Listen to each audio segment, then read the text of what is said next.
Commissioner Carson, you're muted.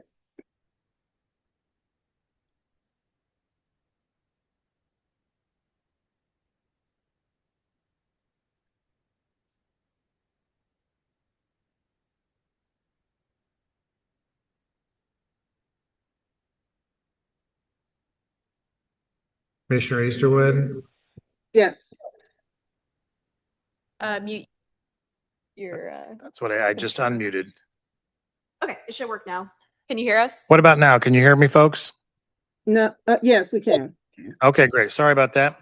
We're Okay. going to make a couple of quick introductions and we'll get started.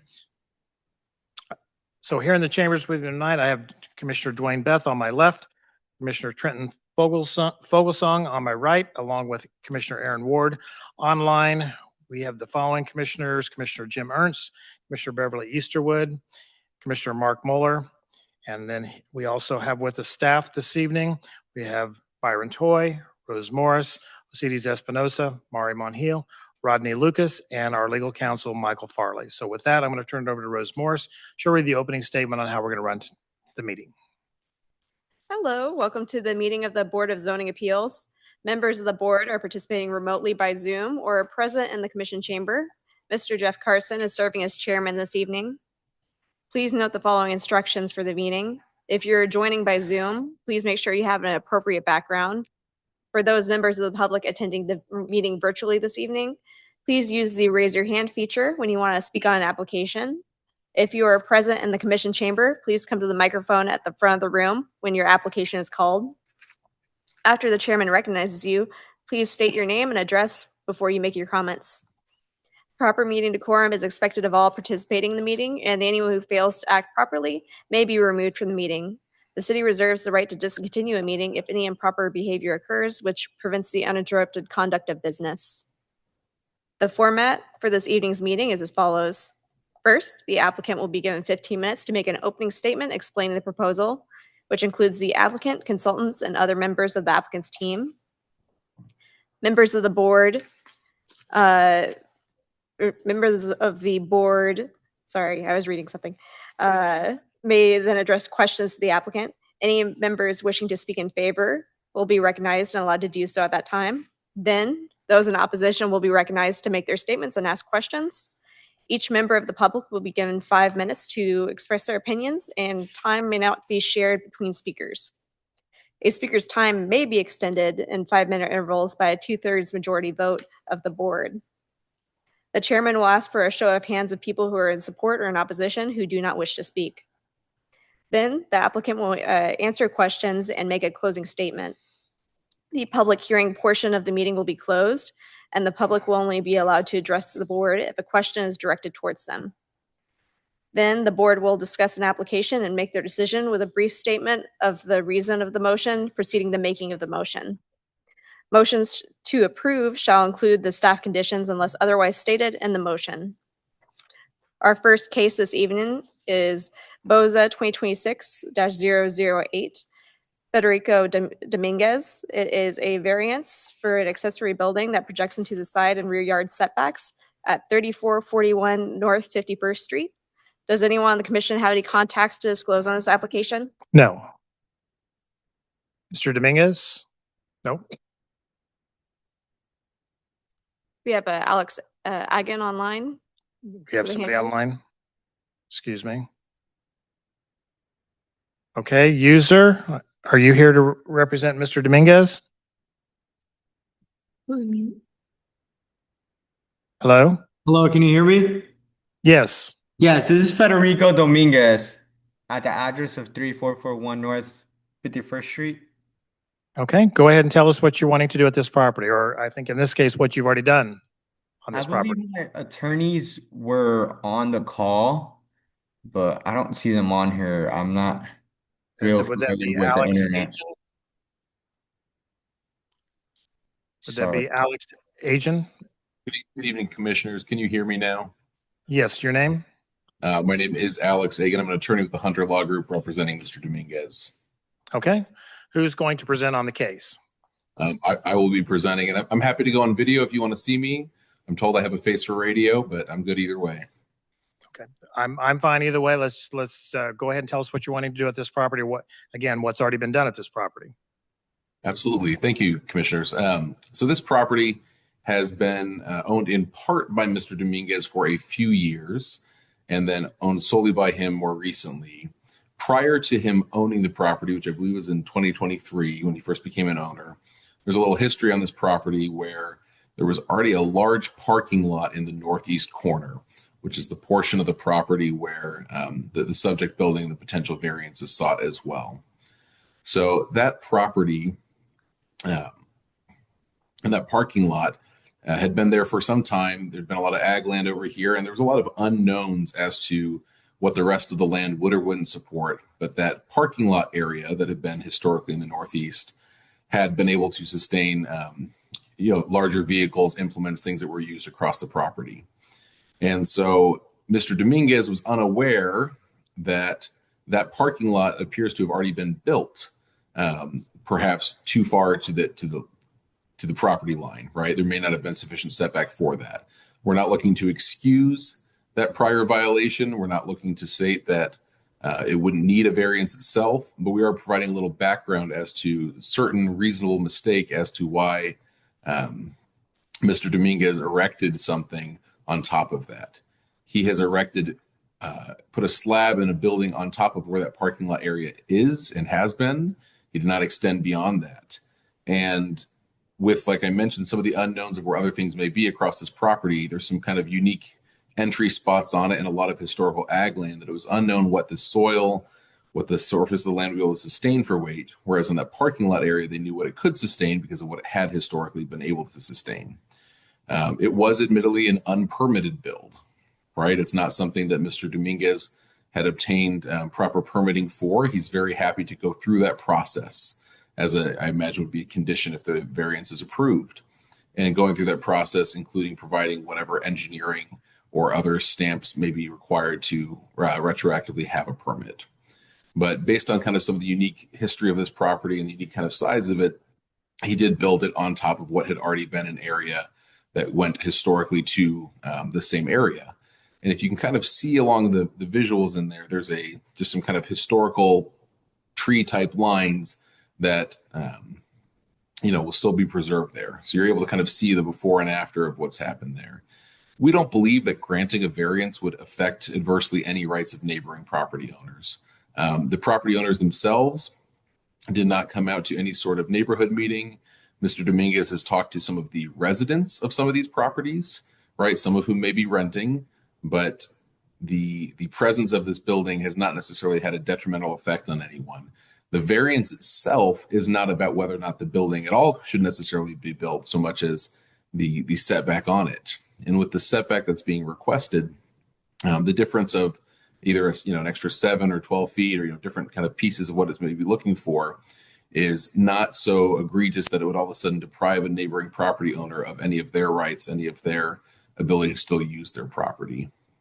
And we acknowledge, right, as staff makes mention in their reports as well, that this was something that Mr. Dominguez, with workers he was working with and with other crew members, that they built something that they themselves built it, right?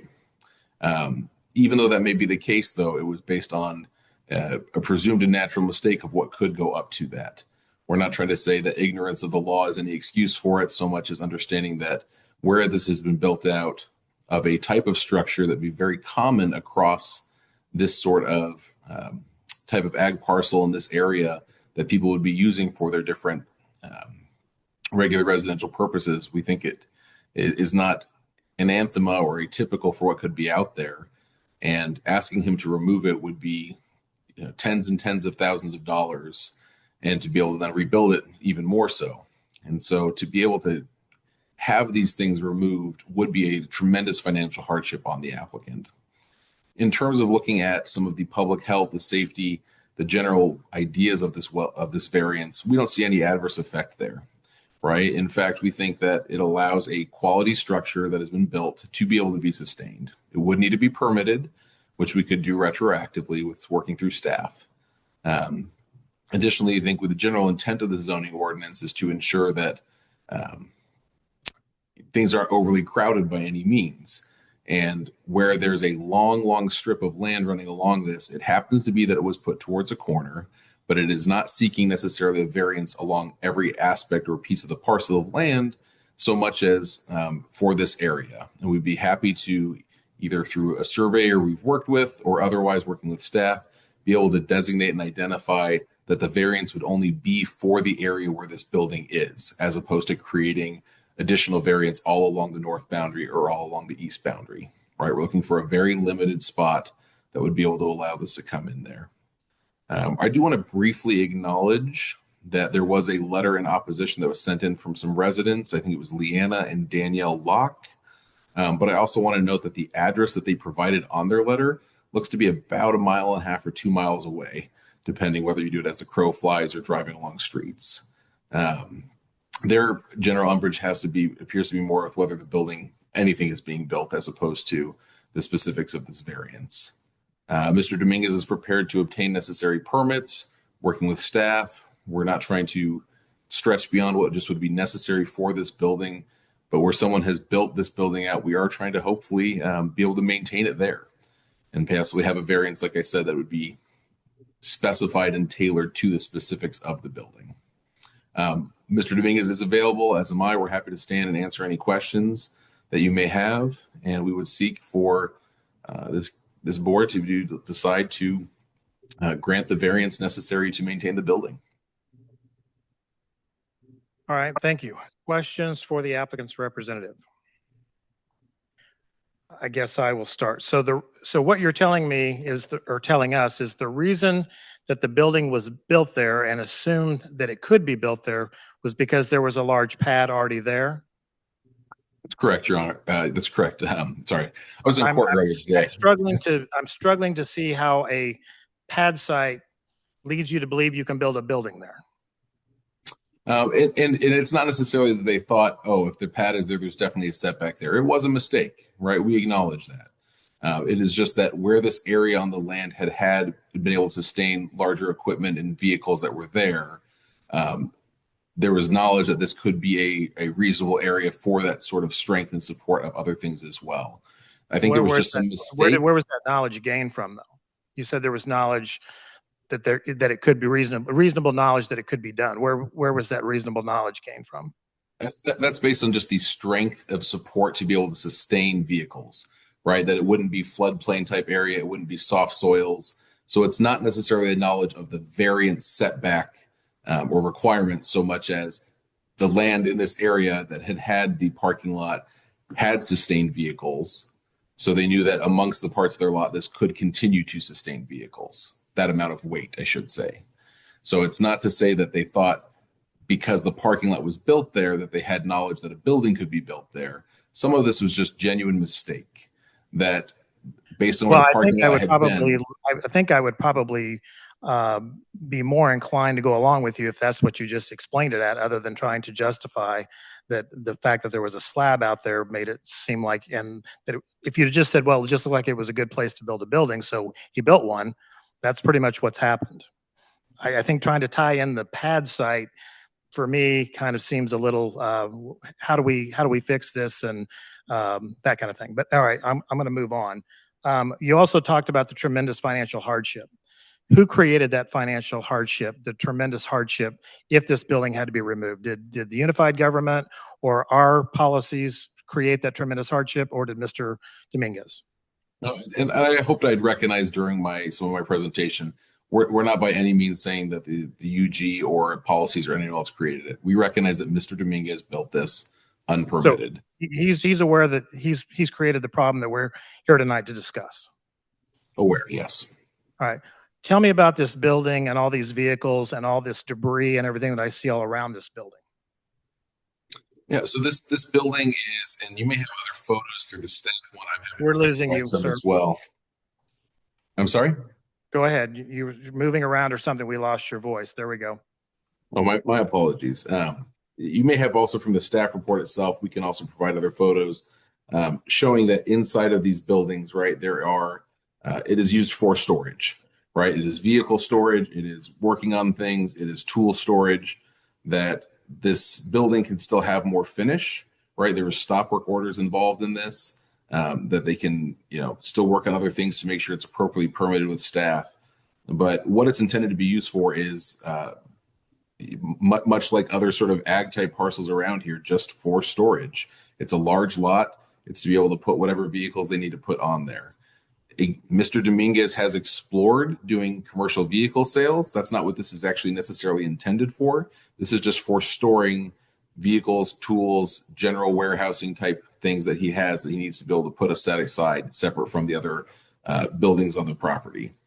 It's So the not six vehicles that I see are all his vehicles, and they're just being stored, even though some of them are up on racks, look like they're being repaired. The hoods are up on some. These are all his personal vehicles that he's just working on his own. I'm going to have to have Mr. Dominguez speak specifically to that. That's my general understanding Yes. of it. I can't say Yes, if that's that is accurate. correct.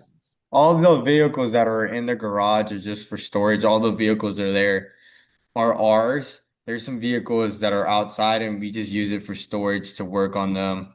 I believe that when this storage unit was being built, super cold outside, so we were trying to stay away from the weather, and we just used it for storage and to work on some of our cars and store some of our tools. And Mr. Dominguez, can you confirm again for the board that these are your vehicles? Yes, that had been correct. my understanding. Okay. Yes. All right. Other questions from anybody else? Commissioner Beth. So is this building just specifically for his own storage? That's correct. Well, I'm looking at a form that he's applied for a commercial license for a dealership to sell used cars and do business there. Is that correct? And that was a contemplated use where, as you can tell, I don't work on my own cars, right? Mr. Dominguez has a lot of experience with vehicles.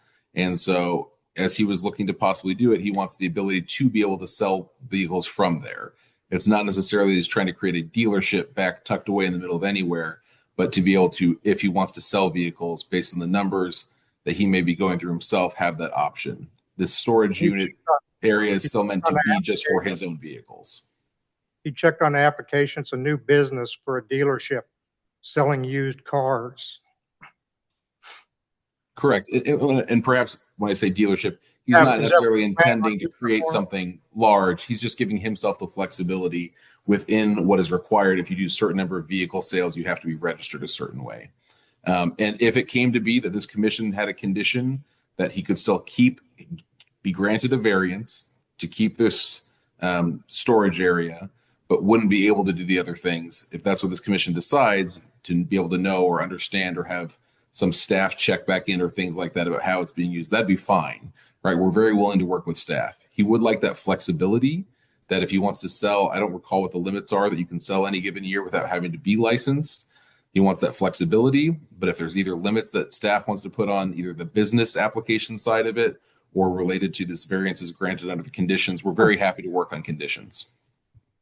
How many So- lifts do you have in the building? I believe there's 2 lifts in the building. Are all the cars yours, the ones that look like they're not Yes. running, stored behind the building? Yes. No, there's no cars behind the building. I see a blue car. Right beside it, the little Ford Runner. Yes, that's my vehicle. White truck. Yes, the van, the Ram, 3 Rams in there, and then the van, and then there's a Chevy right there. Those are all my vehicles. We have a lot of vehicles that we have on the property. So I mean, there's no excuse, but we were just trying to cover them up and keep them from the weather. Thank you. Other questions from the commission? Okay, seeing none, we'll go ahead and go to the audience. Anyone in the audience want to speak to this case in favor or in opposition, raise your hand or come forward if you're in the chambers. Seeing no one, we'll go ahead and go to staff and get their recommendation. Thank you, Mr. Chairman, Byron Toy Planning Department. So to kind of give a little perspective, the applicant in spring 2026, applied for a commercial business license to do automotive sales and do some light repair on the vehicle. We were kind of surprised by when typing the address and we're like, zone ag, okay. We denied it because it does not fit the zoning, and you need to have a CP2 and especially or commercial zoning and a special use permit to do that use. So we denied the license as we would. There was a stop work order posted in 2025. I believe that was October 2025 for the construction of this building. And then there was another one issued in March 2026 because no action had been taken as far as try to rectify the situation. So we have this variance here. The proposal does not fulfill condition number 1. The applicant built it without getting a variance first, without getting a building permit, so they were created on their own hardship. And then 2, condition number 3, it does not, while it may be a financial burden for the applicant or the appellant to remove said structure, again, it's unnecessary. It's an unnecessary hardship because, again, they created their own hardship by constructing it and building it. Staff recommends denial. Questions for staff? Commissioner Beth? Yeah, but when he got the first stop work order, what was the progress on the building when he got the first order to stop? So in looking at the record, just in general, October 2025 is when the first stop work order was issued for the building that we see on the screen. From our standpoint, there's no action taken because he had not filed for a permit for a variance yet. And then again, in March 2026, the stop work order by code enforcement was issued. And then that, I think, led him to apply for a variance at that point. I'm just wondering if when he got the first order, when in October, October, that's correct.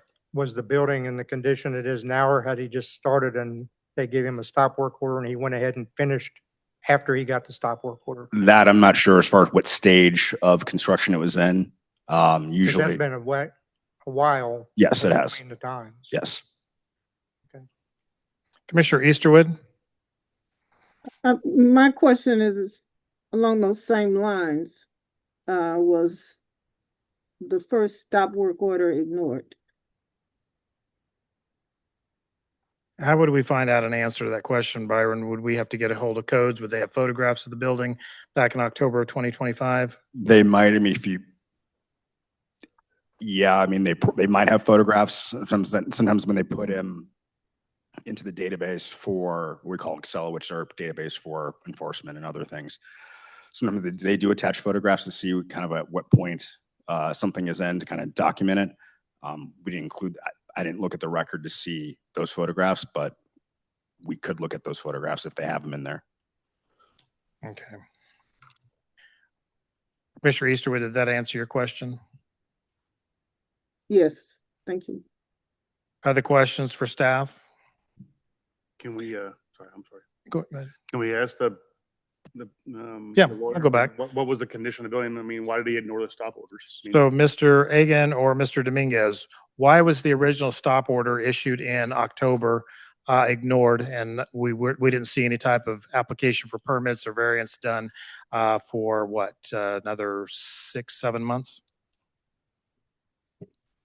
Mr. Dominguez, if you're available, I'll let you speak to that. I did not have the Yes. interactions or history Yes, back of and forth course. with codes. So when the first stop order was issued, we didn't know what we had to do to get the right permits or information to get to finish out the building or to get permits to continue building it.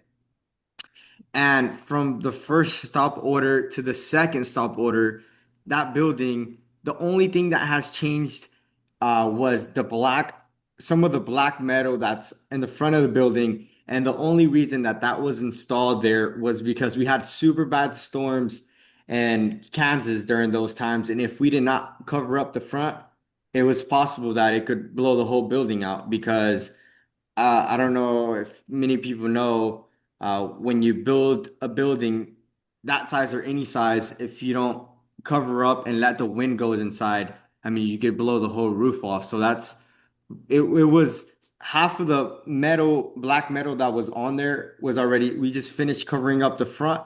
So no air during the bad storm could cause any damage.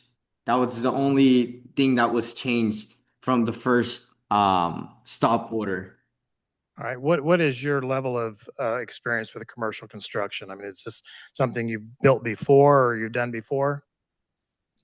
We do have, we don't have a buildings license or contracting license, but we do have experience in that field. And in that experience, were you aware that building permits are required to build buildings? I did not know. So you're actively involved and have experience in construction, but you did not realize that permits are required to build things. No, Is so that, I I'm just want to know if that's what you're expecting me to believe tonight. so I'm a roofer and we do roofing. That's what we Which do. those require permits too, do they not? In some places, yes. In some places, no. In most places, right? In Missouri, you don't need permits to roof a house. Anywhere in Missouri? In some places, yes, in some places don't. But I did not know that you needed a permit to build a storage unit for my vehicles. And you didn't check either, right? We did not. All right. Commissioner Beth? I don't have anything. Sorry. I don't have anything. Okay. Commissioner Fogelsong?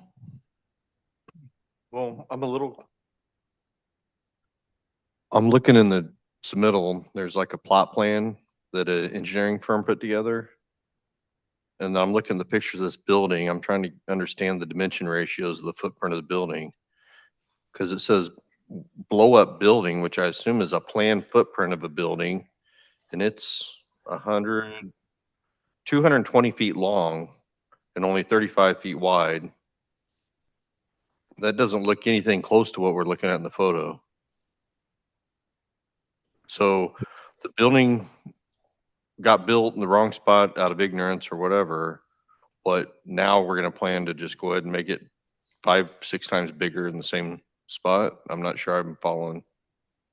That is not the correct size. The correct size of the building is like 30 by 60, I believe.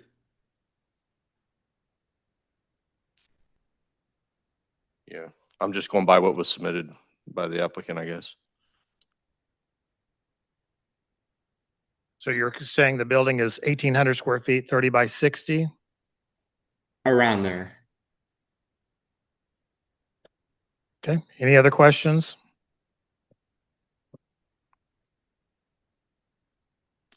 If no further questions for staff or clarifications needed by the applicant, I'll stand for a motion when ready.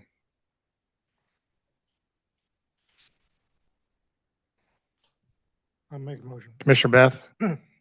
I move to deny BOZA 2026-008. The building was built without a permit, not even according to his standards. He's on his drawing. And it was a self-imposed hardship. All right, motion for denial made by Commissioner Beth for reasons stated in the motion by the maker of BOZA case 2026-008. Is there a second? Second. Seconded by Commissioner Ward. Any discussion? Roll call, please. Ernst, Commissioner Ernst? Aye. Easterwood, Aye. Moeller, Aye. Ward, Aye. Beth, Aye. Fogelsong, Aye. Miller. Aye. Okay, motion carries 7-0. All right, thank you. This does conclude the Board of Zoning Appeals. We're going to take a 5-minute break and then we'll convene the City Planning Commission. Thank you all.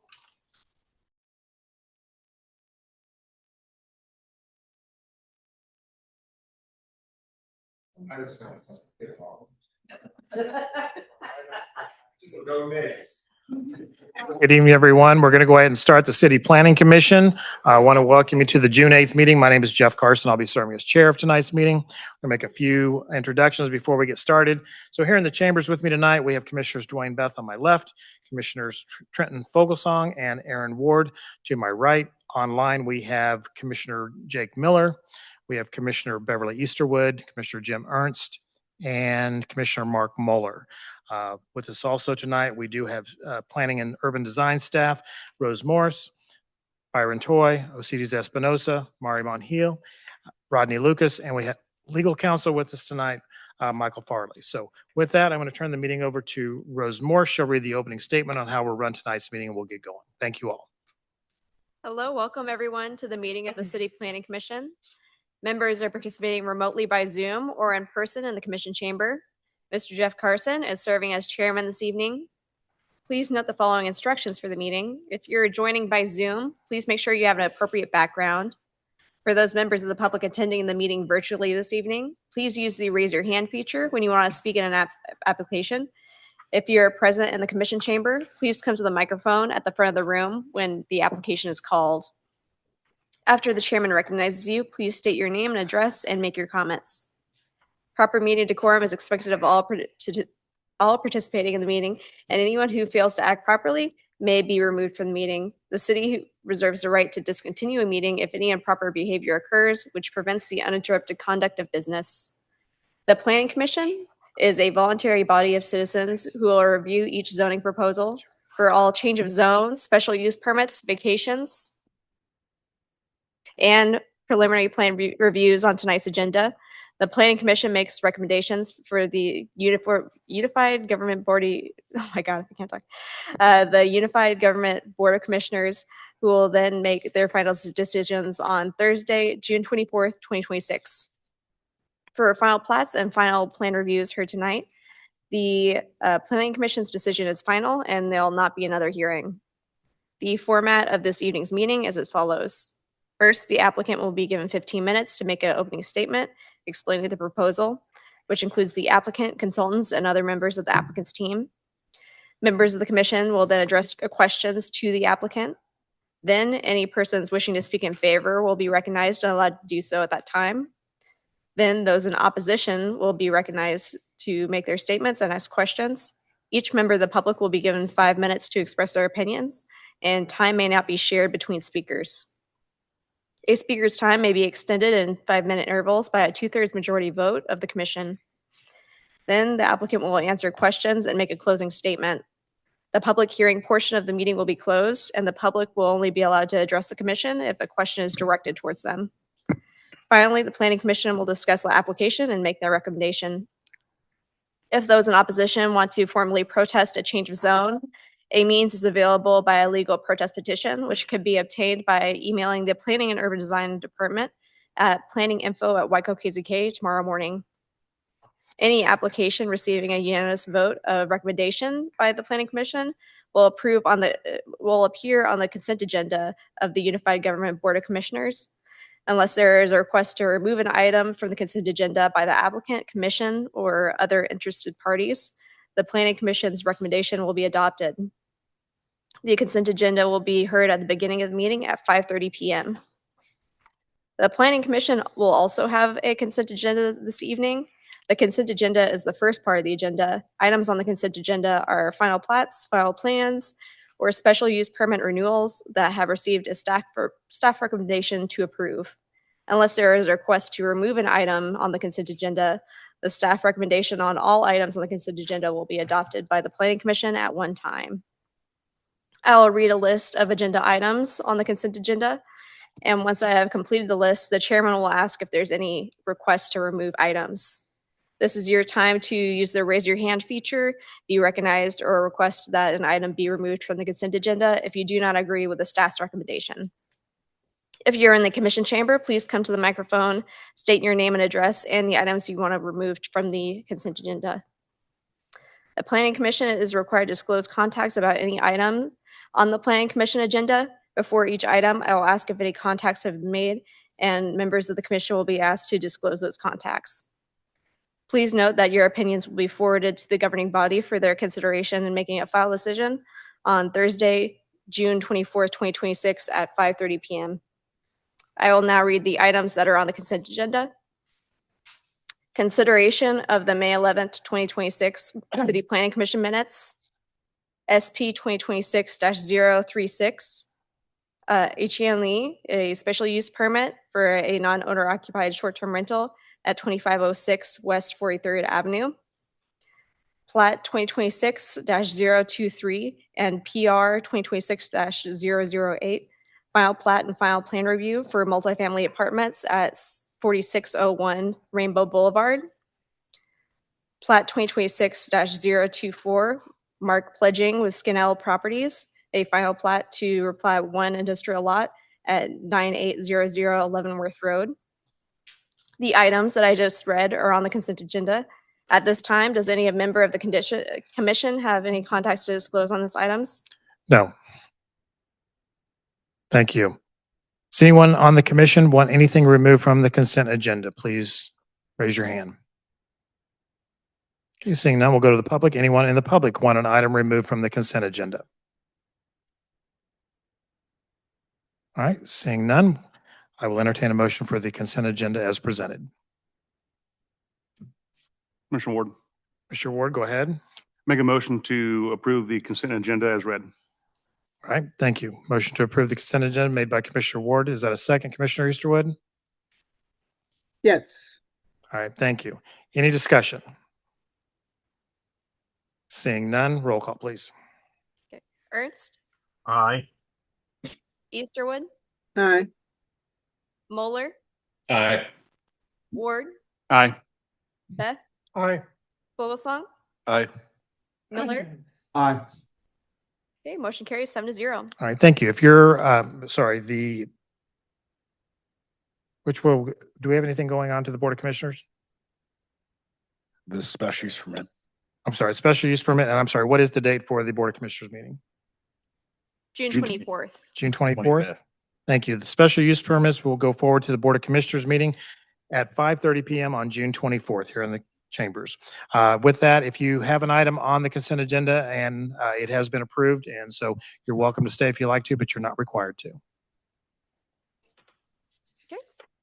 Now we will consider the non-consent agenda. Our first item on that list is COZ 2026-007. Rick Barron's is a change of zone from R1 single family and CP0 non-retail business districts to CP1 limited business planned district for an office space at 6420 Parallel Parkway. Does anyone on the commission have any contacts to disclose on this application? No. No. Mr. Behrens, go ahead and come on up, please. If you would, please start off with your name and address and tell us what you'd like to do at this location. Rick Behrens. I reside at 1501 North 83rd, Kansas City, Kansas. And the property is our office building at 6420 Parallel. We call it the 6420 building.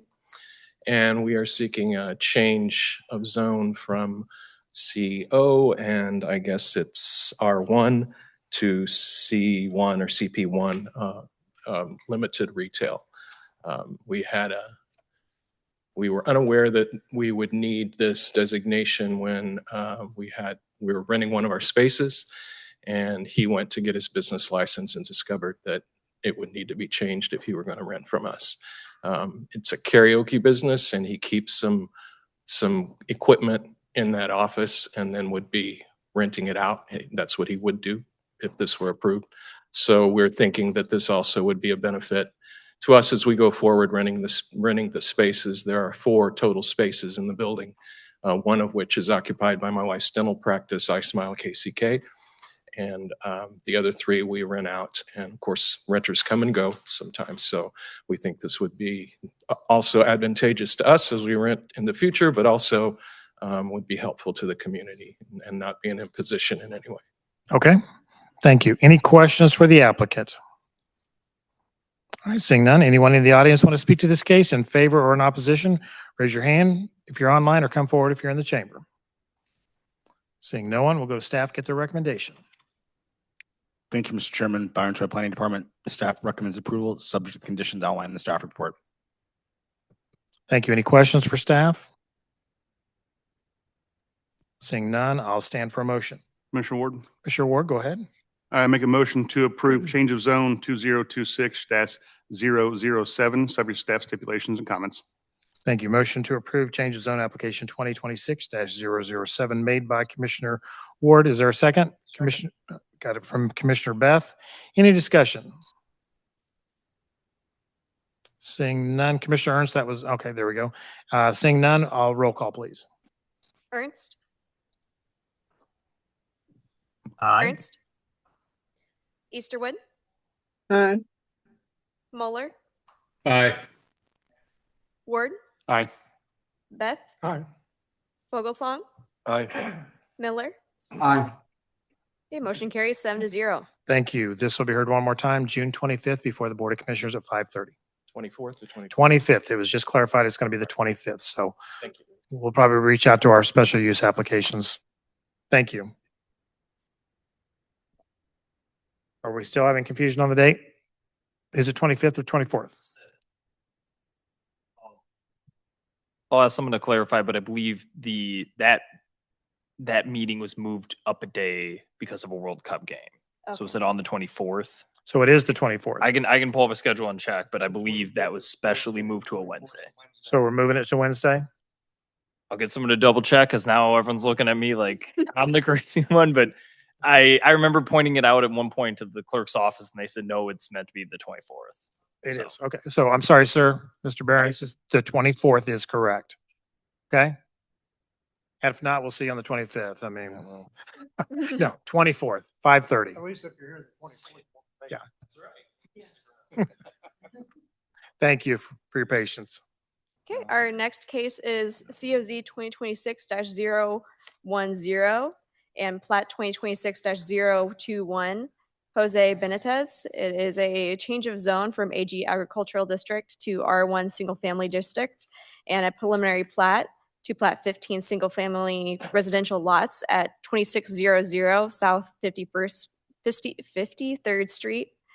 Does anyone on the commission have any context to disclose on this application? No. All right. Okay, Mr. Benitez or his representative. There we go. Crystal Voth. Crystal, go ahead. Hi, good evening, Mr. Chairman. Crystal Voth, Atlas Land Consulting, 14500 Parallel, Baser, Kansas. Here representing Mr. Benitez this evening for this change of zone application at 2600 South 53rd Street. As outlined in the staff report, we're just requesting to rezone from the Ag zoning district to the R1 zoning district in order to move forward with the plat that was submitted for 15 single-family residential lots. All of the lots appear to meet the zoning regulations and such. We're not asking for any variances or anything. And this is very much in character with the rest of the neighborhood there, especially as you can see to the east and to the south. I will answer any questions that you have, but we would recommend that you, we appreciate that you would consider the recommendation of approval from the planning staff. Nice save there, Crystal. Thank you. Okay. I was a planning director for a really long time, so sometimes Well, you have our sympathies, but you made it out alive. Thanks, I did. Any questions for this applicant? Okay, seeing none. We'll go to the public. Anyone in the audience want to speak to this case in favor or in opposition? Raise your hand or come forward. Okay, I've got EGM. EGM, go ahead and identify yourself, please. Hi, this is Eva Garcia Meza. I actually am a resident in the area. So I'd like to say this. So while I love the idea of new development coming into this Oak Grove neighborhood, 15 new homes on that particular lot is a lot. And I would use the point of reference, the development that went into 47th Terrace in Steele. Great new neighborhood, probably one of the newer ones here in the Turner area. The amount of cars that happen in that new neighborhood, it takes away from the character. So, you look at the lot, I drive by it almost every single day taking my kids to school. To see 15 new homes going on that space that had one house, just one house. I recognize it's a big lot, but it had one house. So to think that that area is going to be used for 15 homes just blows my mind. So I would like to see potentially maybe a reduction in the number of homes. And the application itself, it looks like it says that there's going to be parking on the street. That is exactly the problem in that subdivision that is at Steele and 47th Terrace, which was what I'm referencing, just as what happens in real life. So that's my 2 cents. Not sure what it's worth, but I wanted to make sure it was on record. All right. Thank you very much. Anyone else? Okay, we'll go ahead and close the public portion of the meeting. Crystal, just question based on the public test. I'm sorry, we do have someone else. Karen Scheibe? Scheibe,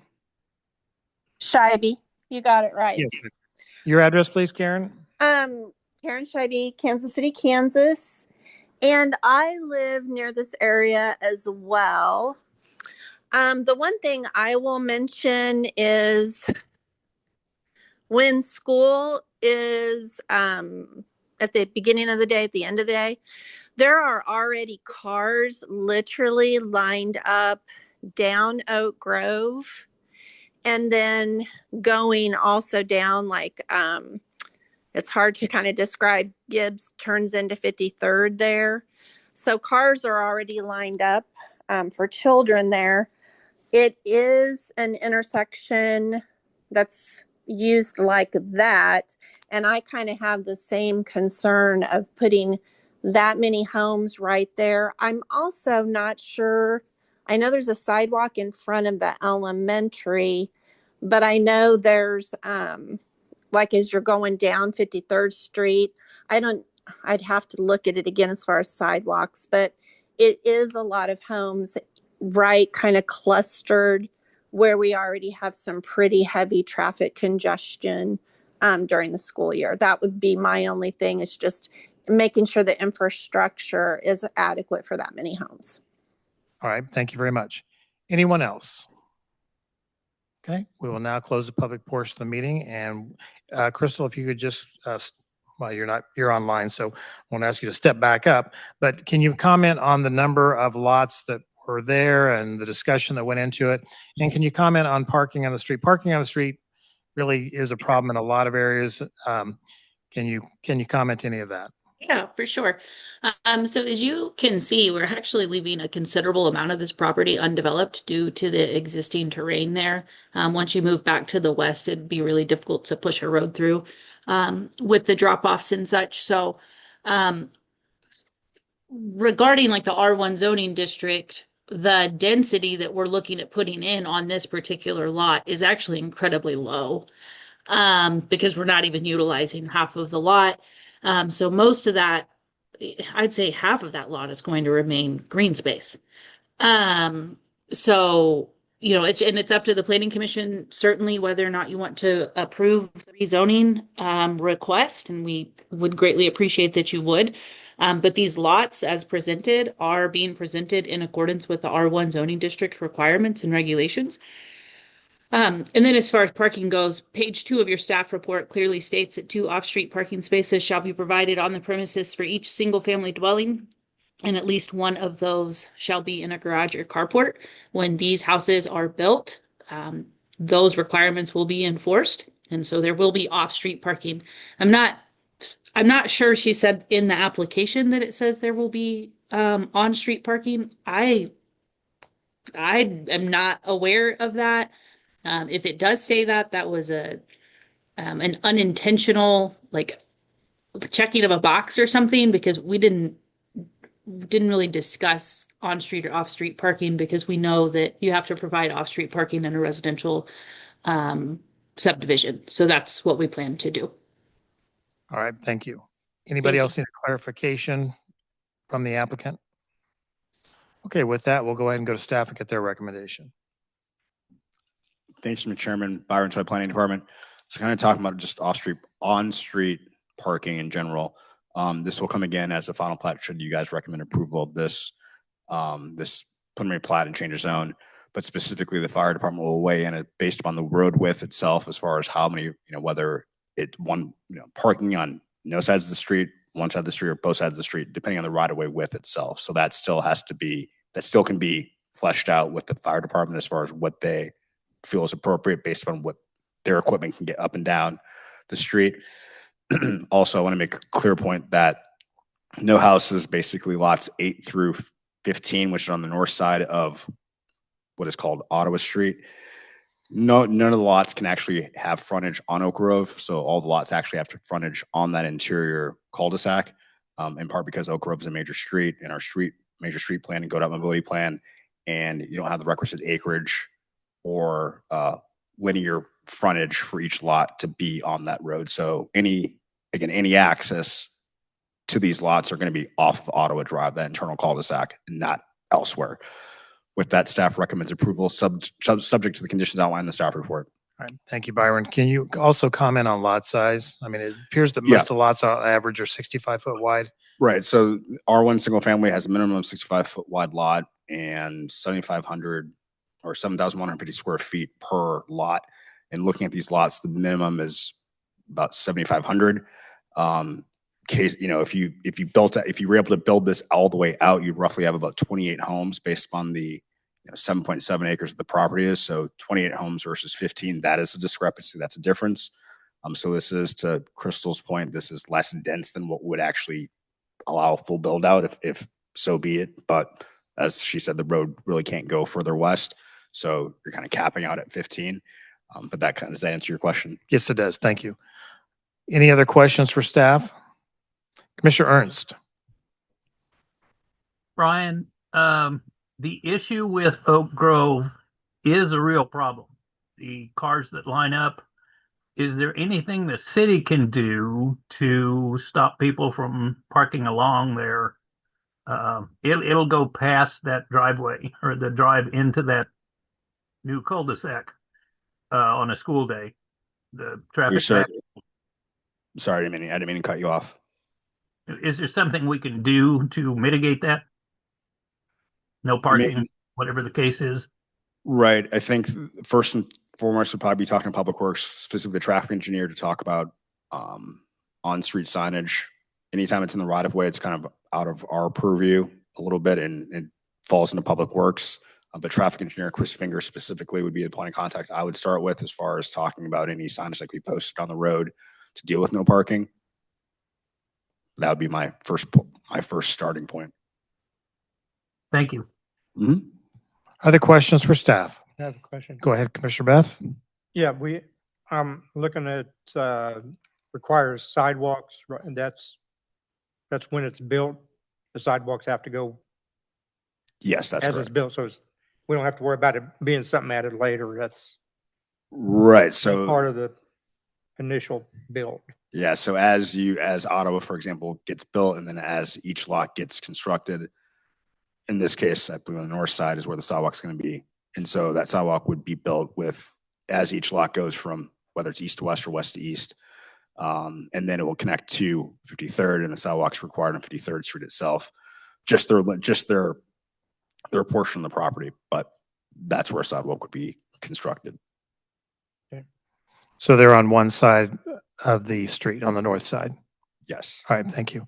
Other questions for staff? Seeing none, I'll stand for a motion when ready.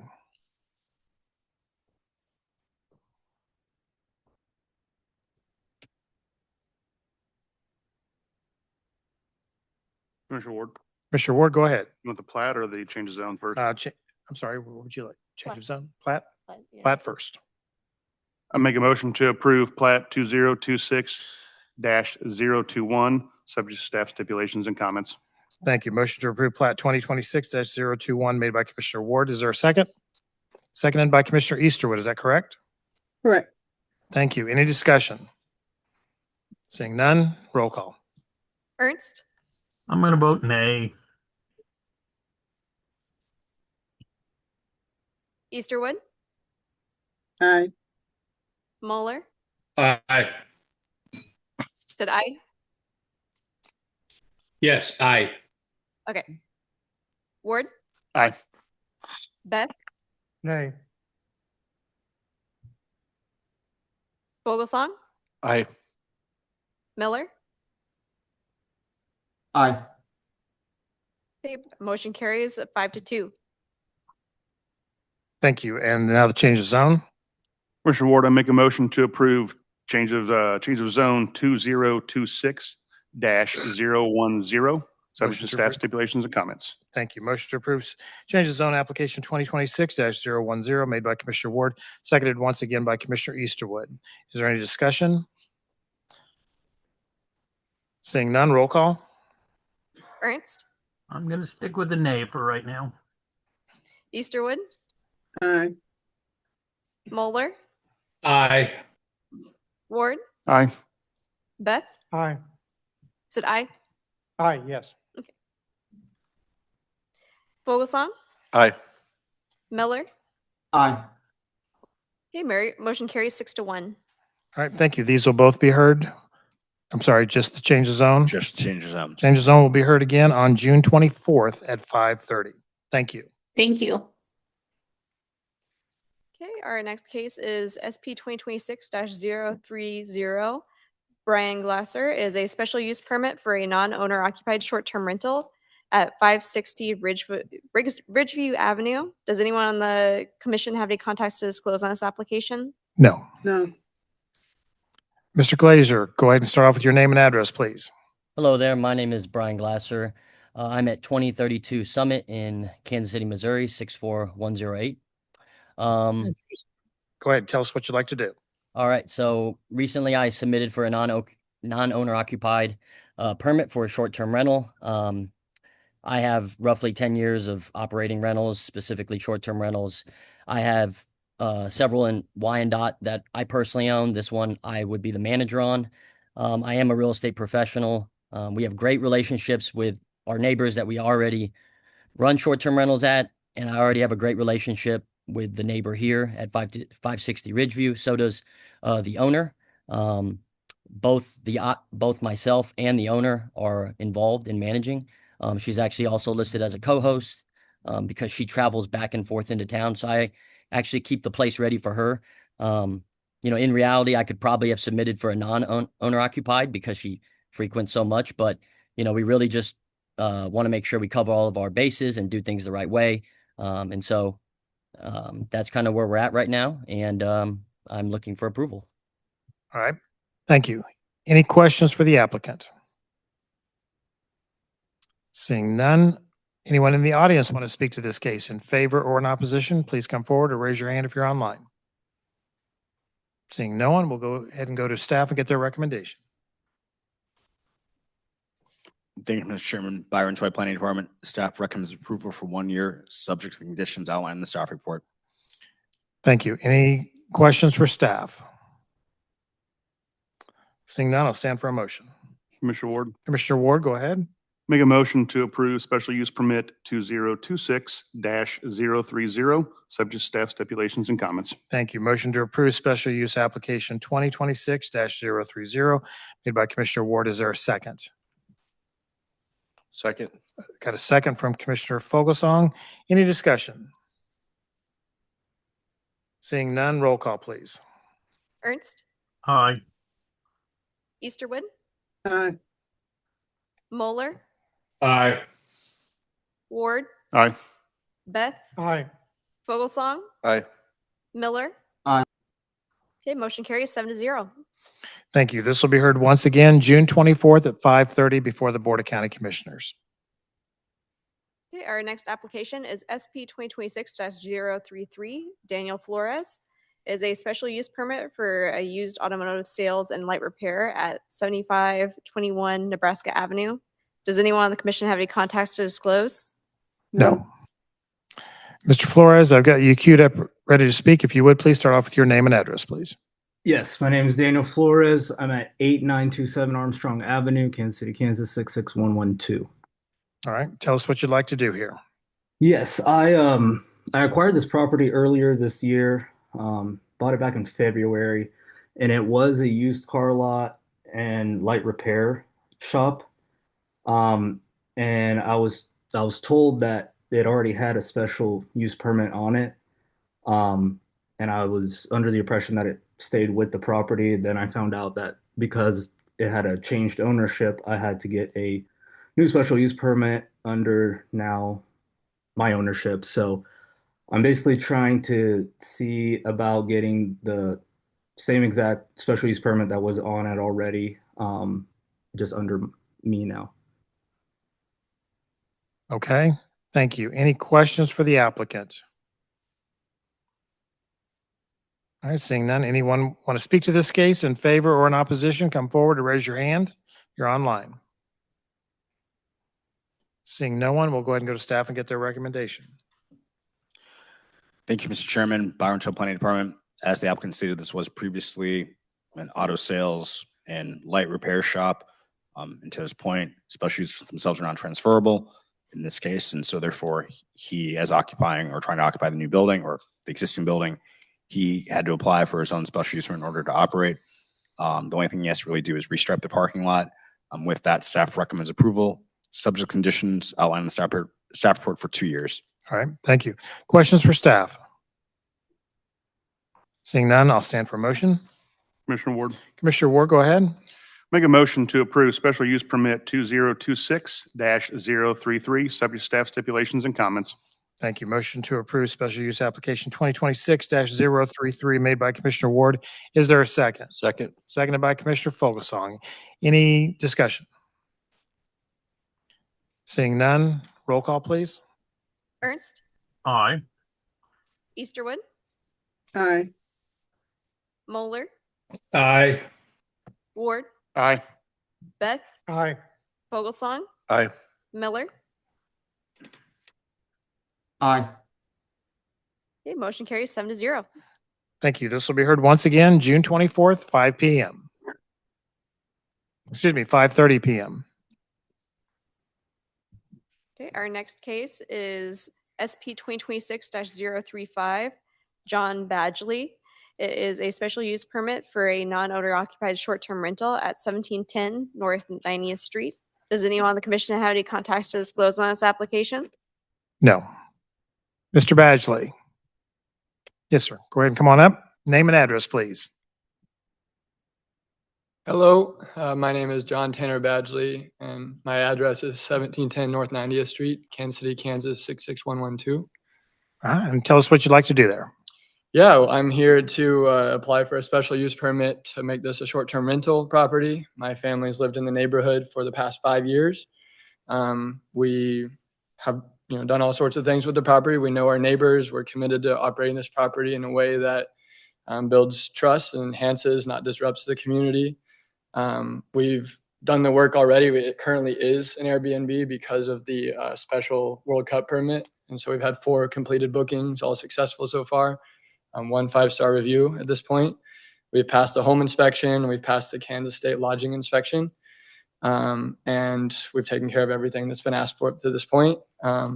Second, this is going to be a professionally managed operation. So I have a partner, Way Cox, who has 16 short-term rentals in Kansas City right now that she's the owner and manager of.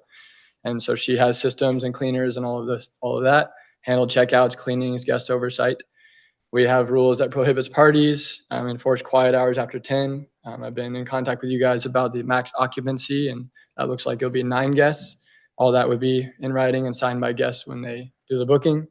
And then also, I believe this property is well suited for the use of the area. It's a minor arterial road. It's a 4.68 acre property, so there's no one like super close to us as far as residences go. It's adjacent to Providence Medical Center and the Compass Mineral Soccer Complex and home field baseball. So there's a good mix of resident and commercial. And we will be working with traveling professionals, nurses, contractors, visiting families, things of that nature. And so far, we've had no formal complaints from neighbors calling in over the years. And we're happy to accept any reasonable conditions that you guys would go for. Yeah, looking for approval. Thank you. Okay, thank you. Just a quick question. You said something about no parties and noise management. How do you keep track of that? What type of systems do you have in place? Yeah, so we have a security camera installed over the pool area and over the front door area, so you can kind of see how many people are in. We have an app that we can see that live on at any given point. We also always we message the guests before the booking or as they're booking before approval. We kind of get a sense of what they're up to. We check their ratings and reviews from previous rentals that they've done. And then we have a few layers of support here with the in-person manager. And then me and my brother also own the house, and we're within 30 minutes. And then we have the local police officer, Brian. He does our lawn care. He's our first line of defense as well. Okay. We've had a Zoom call with him, let him know what we're up to. Okay, thank you. Yeah. Any other questions for this applicant? Just one second. Okay. Anyone in the public want to speak to this case in favor or in opposition? Go ahead and come forward. Or if you have a seat. Start off with your name and address, please, sir. My name's Lawrence Harvey Jr. I live at 1723 North 91st Street. My house backs up right to the property. What Mr. John hasn't informed you, he's not going to be in the country. We came back from Memorial Day weekend to have a meeting with him on a Monday night. We asked for some things to be done. Main thing, need the fence put so the parties that do happen don't come into our property, into our backyard. He has rented this out several times in the past 5 years to parties. There'll be teepees in the backyard, fire dancing and music blaring. And one time I even went up to the front door and knocked on the front door. Nobody answered. I never did get the email for the stipulations or the rules to be put in place. So he hasn't answered or done anything about our concerns. So that's why I'm not in favor of this, because I do live in the neighborhood. Actually, my property is part of right to his. And I would strongly urge to deny a special use permit. I got one question for you. So your property backs up. Are you in the neighborhood that's built, the newer neighborhood that's back there? Yes. Okay. You can look Yep. right, go down to one the other way. Go down. There you go. Okay. That is my property. People at the parties were coming down and actually walking on that dead end street there, coming right up against my fence. He was not around when some of these parties were going on. We did get invited to one of the parties. Also, And who invited you to the party? The people that were throwing the party? There was a lady came by with the invitation, and this was like a year ago. So What kind of party was she throwing? I couldn't even tell you what it was, but it was music playing. The more the merrier, evidently. Yeah, and the party, and they have a pool there. So, you know, it's attracting to more people to have a big party at this place. I'm not against Airbnbs, but the past that's happened here. And John talked to us and said he's planning on moving to Thailand.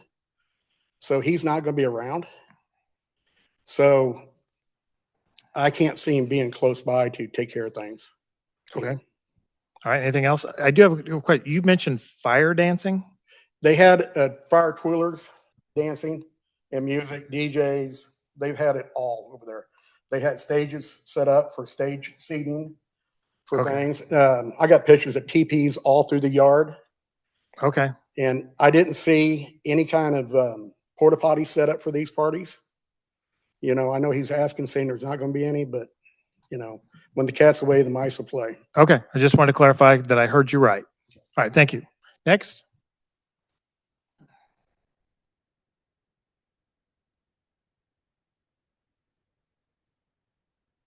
Yes, sir. Your name and address. My name is James Nesville. I live at 1740 North 90th Street. So me and him I sat just on the north side of his property line. So many times in the past, when he has these parties and stuff, the parking completely covers up his part of the yard that's there and pulls over into mine. I have to call and ask him many times to move cars. Other times they drive around in my yard when they're trying to get back to his west side of the yard and stuff. Many lewd acts have taken place on my property.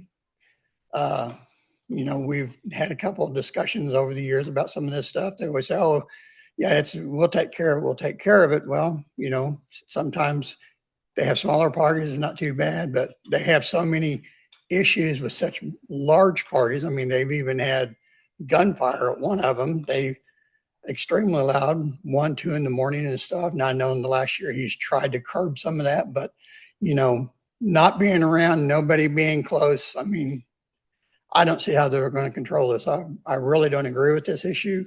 When we had our little meeting the first of the month, or sometime, well, it was Memorial Day weekend, I asked him, I said, well, put a fence up between us. You know, if you want to do your part, whatever you do on your part, that's your business. But every time we have one, everyone shows up, it's always in my yard. They're wandering over, like I said, mini lewd acts and stuff that go on my side of the property line, including, pretty bad stuff. So it's one of those things I just pretty much have to disagree with him doing it.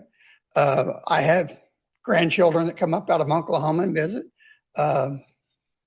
We have another grandson that comes over from Leavenworth a lot and stuff, I mean, we were sitting out on our porch one night and these girls just decided to do something right there in our yard and stuff. We've asked multiple times. I just don't agree with this. And if he wants to separate the property lines and keep people on his side and keep division down from where we sit, that's up to him. But I just don't agree with this, with, no procedures and nobody being close by to actually do anything. I mean, I'm at a point, if they decide to do this, that anytime something happens, I'm just going to call the police. I don't care about anybody wanting to make money. There's nothing wrong with that. But, you got other people around that have rights as well. Right. Stuff. So, we've always tried to be good about it, but I just I don't agree with this. So. All right, just have one question for you. When you said the last couple of years, how long have there been parties and things going on at the property? Oh, pretty much most of his 5 years he's been there. They actually had one point they was trying to rent out those fancy tents that has air conditioning and everything. They had those set up. They even approached me about, hey, can we use your property? No, I'm not going to use my property for that. But, it's just all the years. I mean, and there's been some massive parties, like I said, as big as that, our front yard of ours, just completely covered in cars. I mean, 75 up to maybe even 100 cars at times. It's just complete chaos. Okay, thank you very much. Yep. I'm sorry, Commissioner Beth has a question for you. Yes. When you say cars parking, are they like parking on the grass and? Yes. Drive to the- His whole front yard, they'll just make a big parking lot into it. And they've run off. So on my side of the property line, mine drops off on a real steep hill. Well, there's been a time or two that they've drove across my yard and dropped off that steep hill because they've, Okay. cut up some of my driveway. So, And you're on the north side? yes. Okay, all right, just want to clarify. Thank you. Anyone else? Okay, seeing no one else, we'll go ahead and close the public portion of the meeting. I'm going to have you come back up, please, Mr. Badgley, and can you address some of the concerns about parties that have gone on? Yeah, absolutely. First of all, how long have you owned the property? Since May 5th, 2021, so a little Okay. over 5 years. All right. And have you been residing there before, or have you never resided there? No, All right, so it's always been a rental. I've resided there since May 5th, 2021. I did not reside there before that. Okay. I bought the house and moved in with my family. All right, so when did you stop residing there? Basically, 2 weeks ago. Okay. I got it ready for the World Cup Airbnb, and then I moved in with my mother. Oh, okay. All right, in thank you. Summit right now. All right, so can you address the issues with regard to parties? Yeah, absolutely. Yeah, so I have my own business. I'm a real estate professional. We do a lot of single family houses. I have 55 properties right now in my portfolio, mostly around KCK that I'm a landlord for. And we use these networking events to be able to create community, raise capital, celebrate different wins with our network. And contrary to what was said, like these have always been my parties. Like I'm not outsourcing them to someone else. So I've always been in attendance. They are mine. I make sure that we're staying safe. Yeah, obviously when you do something you're fresh at, you're going to make some mistakes, and people catch word of a party and it spreads and whatnot. And so, yeah, there were definitely some times where that happened. I would say the last 2 years in particular, I've had an actual committee. We've always kept them below 100 people. I've been in contact with your staff about these parties as well. And told that as long as I basically keep it like it's my birthday party, then we're going to be good. So it's been 2 or 3 a summer. We started inviting all the neighbors the last couple of years. And like I said, there's been no mention of this to me. There's been no call-ins about this to you guys. So I'm not sure exactly what the consequences are on people until I had the neighbor meeting. When the first time I heard about some of this stuff. Obviously, Jimmy and James, have been in communication because we're such close neighbors. Mm-hmm. But we put like a rope there, and we had people. We've always shut the music off by midnight. We've never done anything that there's been no actual accidents or crime or theft or assault or anything like this, right? And also, I feel that I see the relevancy because it comes down to trusting me to manage this. But this is fairly irrelevant considering we're having a 9-person occupancy Airbnb with 4 vehicles. It's a night and day difference, right? And in this case, I'm on their side here. I don't want big parties because it's my property, right? Like I don't want random strangers hosting 200 people at my house. That's not something we're interested in engaging with. But you yourself are hosting hundreds of random people at your I know house. random. I know every one of them. Okay. Well, then you're a very popular gentleman if you know several hundred people that come to your house for parties because you, by your own admission, you said people hear about the parties, more people come. So It's like year 1 and 2, yeah. Yeah, we had a big real estate guru come from out of town. And so a bunch of people caught word of that. is that where you had the fire dancers? Mm-hmm.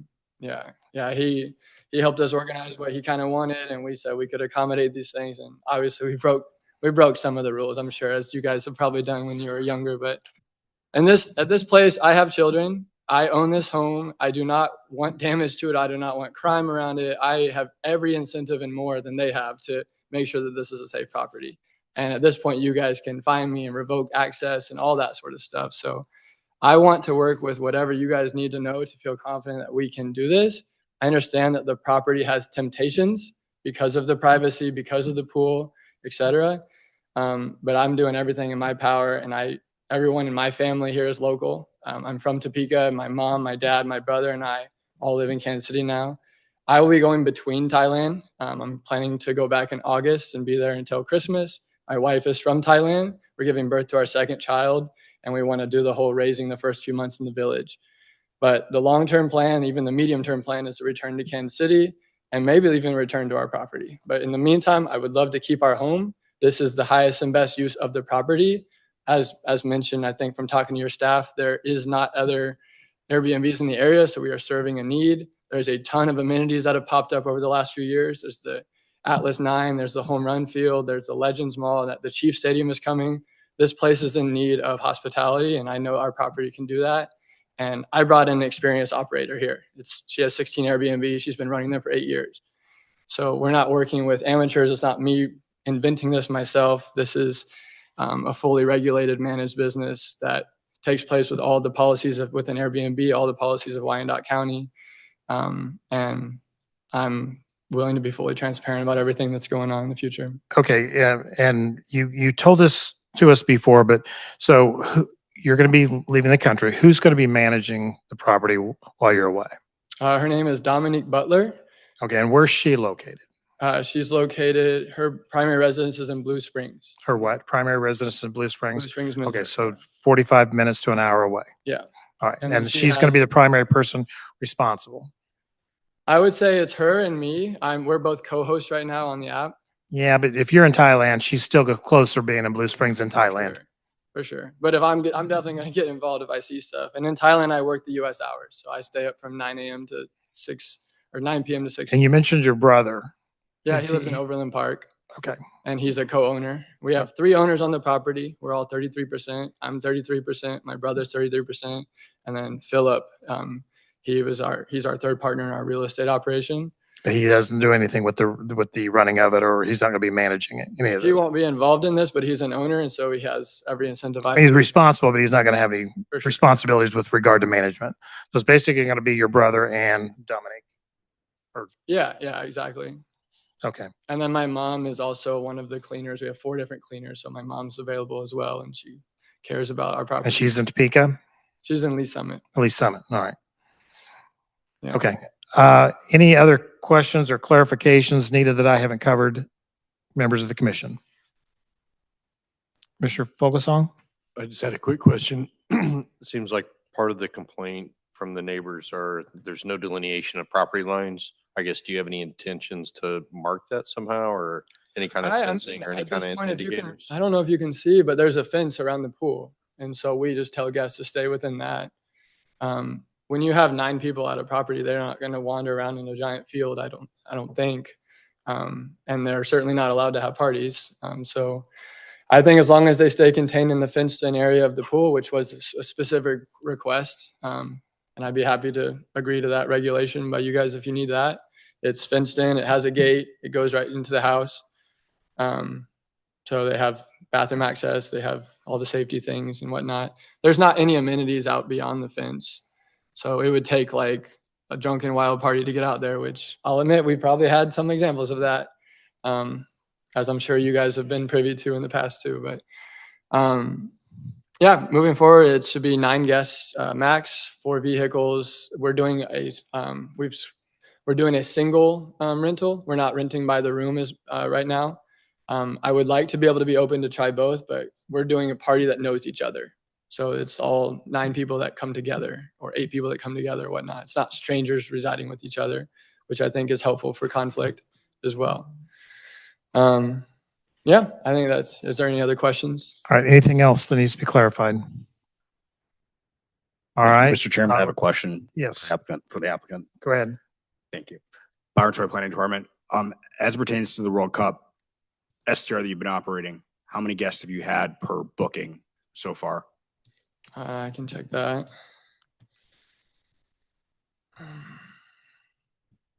You're referring to completed bookings or also upcoming ones? Current. We had 7 on May 22nd through May 24th. We had 5 on May 25th and 26th. We had 3 on June 1 and 2. We had 10 on the 5th and 6th. And the reason we've had 10 is that there was not like a rule about how many to have until you guys can put it in place here. I know the property can handle 10, but if you guys say 9, then we have to obey that. Right. So to that point, of the ones that have stayed going back to May up until say present day today, have there been any, well, I understand you may be biased because you're the one that's before us, but has there been any complaints or noise issues that you've noticed based upon the equipment that you have installed in the residence to monitor? Has there been any issues there? No, not that I'm aware of, unless the neighbors have heard anything. I have not seen nor heard or had any complaints about the property renting out these 4 times.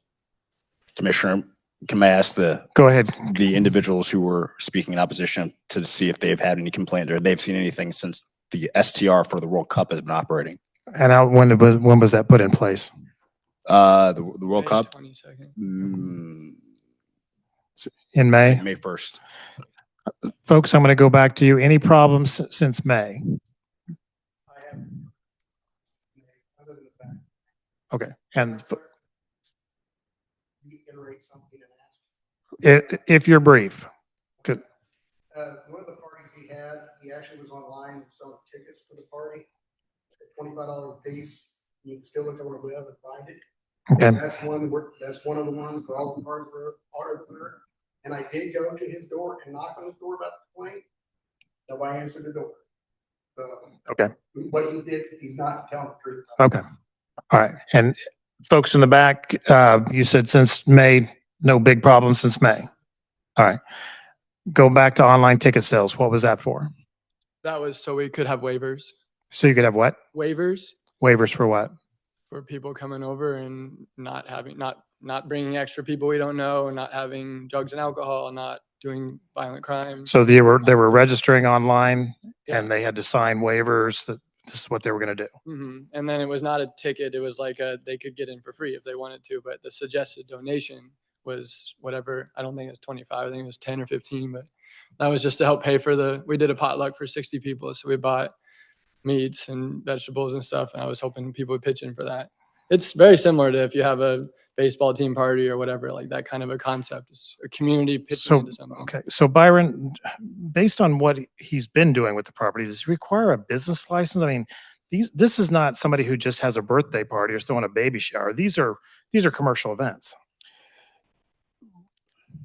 One could argue that Byron Troy Planning Department. I think I can make a good argument for that. The one thing that makes it difficult is that the property owner resides at the property and they have a private function. Where does planning, and I'll speak for, I only can speak for planning, but where does planning get involved at a private function that is their own, much like if you would have a party every week at your house, a birthday party for, with online registration and waivers. there gets into that, yes. Cover a cover. And speakers, Live entertainment, sure. fire dancers. Yes. It gets very gray. And where that administration comes in as far as business planning versus it being allowed by right because the property we're having from private function, it's a very gray area, I'll be honest. All right. Commissioner Beth, do you have a follow-up? Yeah, that brought up the question of the tents, the additional tents, tent city or whatever. Were they like guests or were they rented That was out? non-operational. We went to Wyandotte County with, yeah. So essentially, my friend Alex came across this inventory of these bell tents, and he was like, "Your property would be great for it. Could I store them here?"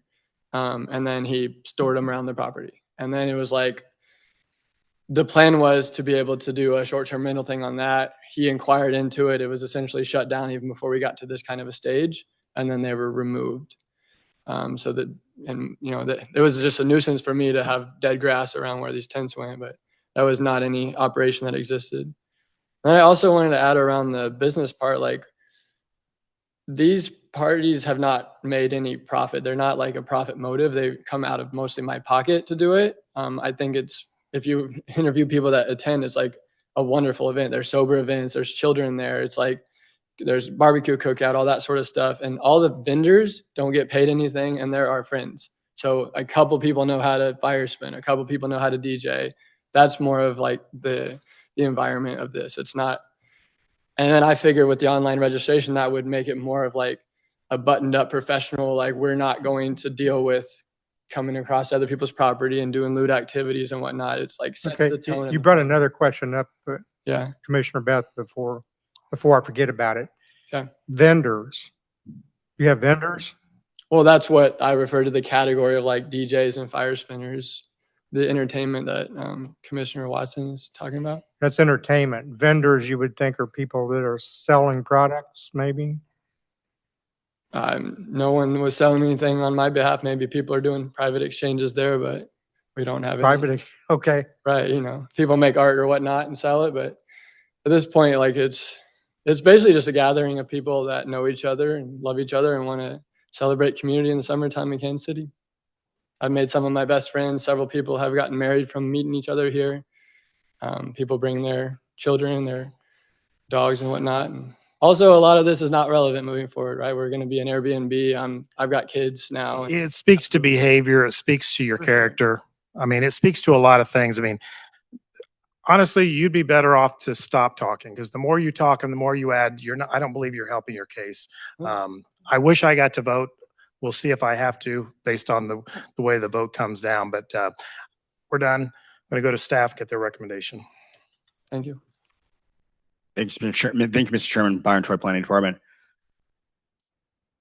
To your point, it's with testimony this evening from the applicant, it's kind of hard. It's trying to discern between the actual use of what's actually being applied for, which is a special use permit for a short-term rental, just like anybody else, versus the previous actions of the property owner, or as the property owner, applicant, and now then property owner, and what they're doing with the property as they are having parties, and how one can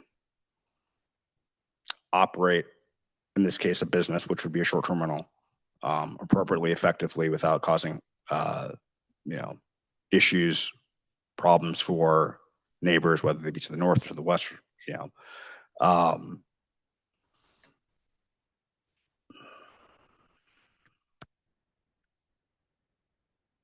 Staff is going to recommend approval for 1 year, subject to the immense conditions are outlined in the staff report. If you want to have more fencing, if you want to have other conditions, we are open to listening to that. But as of right now, we'll recommend approval. All right. Thank you. Questions for staff? Commissioner Easterwood?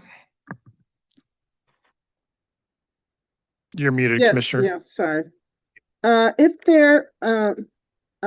if there are problems, if the permit is issued and there are problems with the activities at the property, once the permit is issued, can it be revoked? before the 1 year Absolutely. period is over? Byron Todd Planning Department, yes, the special use permit can go through a revocation process, which skips you guys and skips this board completely, and goes straight to the Board of Commissioners. If What they would that require? approval. What would that require? Sorry, what would that require? Is that what your Yeah, question what was? would the process be? Would the neighbors So, come to you, or what would happen? right. So in general, typically this hasn't happened very frequently. I think maybe two that I can think of since I've been here. A complaint has been made, or a complaint would be made to, whether it be to the Board of Commissioners or to staff. We would evaluate, look at the conditions of approval, see if anything has been violated. If it has, then we would work with legal department to begin the revocation process, which would be writing a staff report, having that go to the Board of Commissioners for revocation. The applicant would be present to explain why they feel they should not be revoked.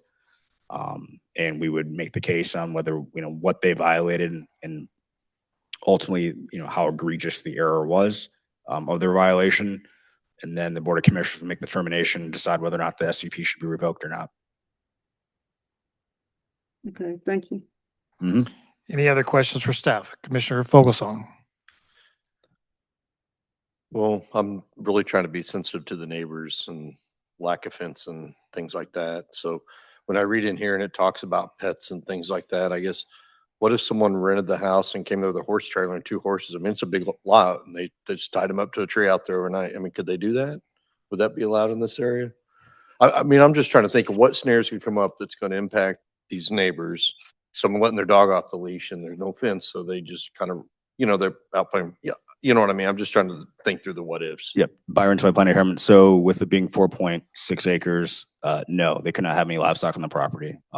Being zone R2 single family, R2 2 family, you need a minimum of 5 acres to have any livestock on the property without a special use permit. So they cannot bring any livestock, goats, horses, 6 chickens max. But no livestock on the property.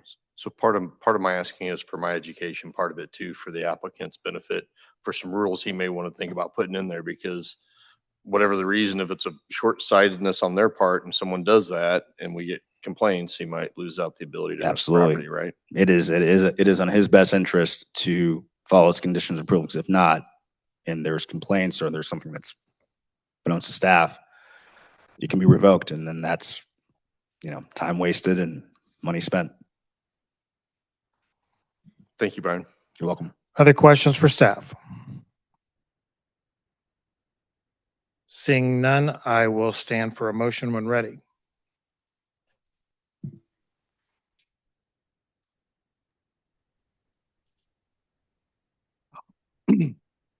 Commissioner Fogelsong, I'll make a ahead. motion that we approve SP 2026-035, subject to staff stipulations for the period of 1 year. Motion to approve special use application 2026-035 made by Commissioner Fogelsong. Is there a second?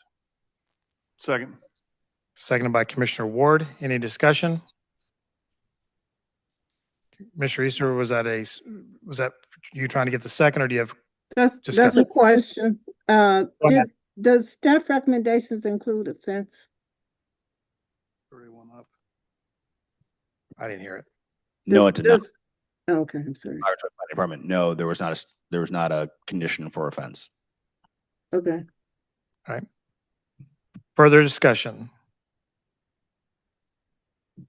Seeing none, roll call. Ernst, Nay. Easterwood, Nay. Moeller, Aye. Ward, Aye. Beth, Nay. Vogelsong, Aye. Miller,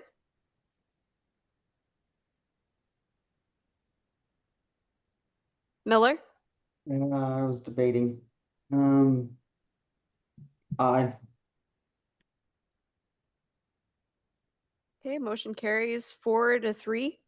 Does that work, or do you need another vote? Nope, that is a majority of quorum, so that works. All right.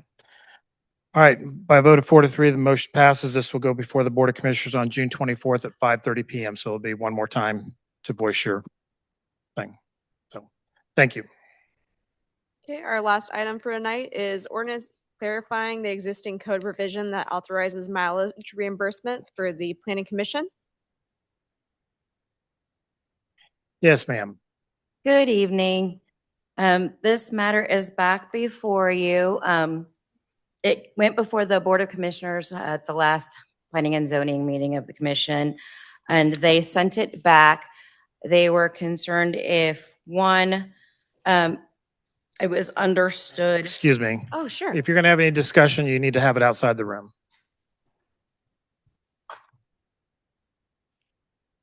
All right, thank you. I'm sorry. Go ahead, Ms. Green. No problem. They were concerned if one,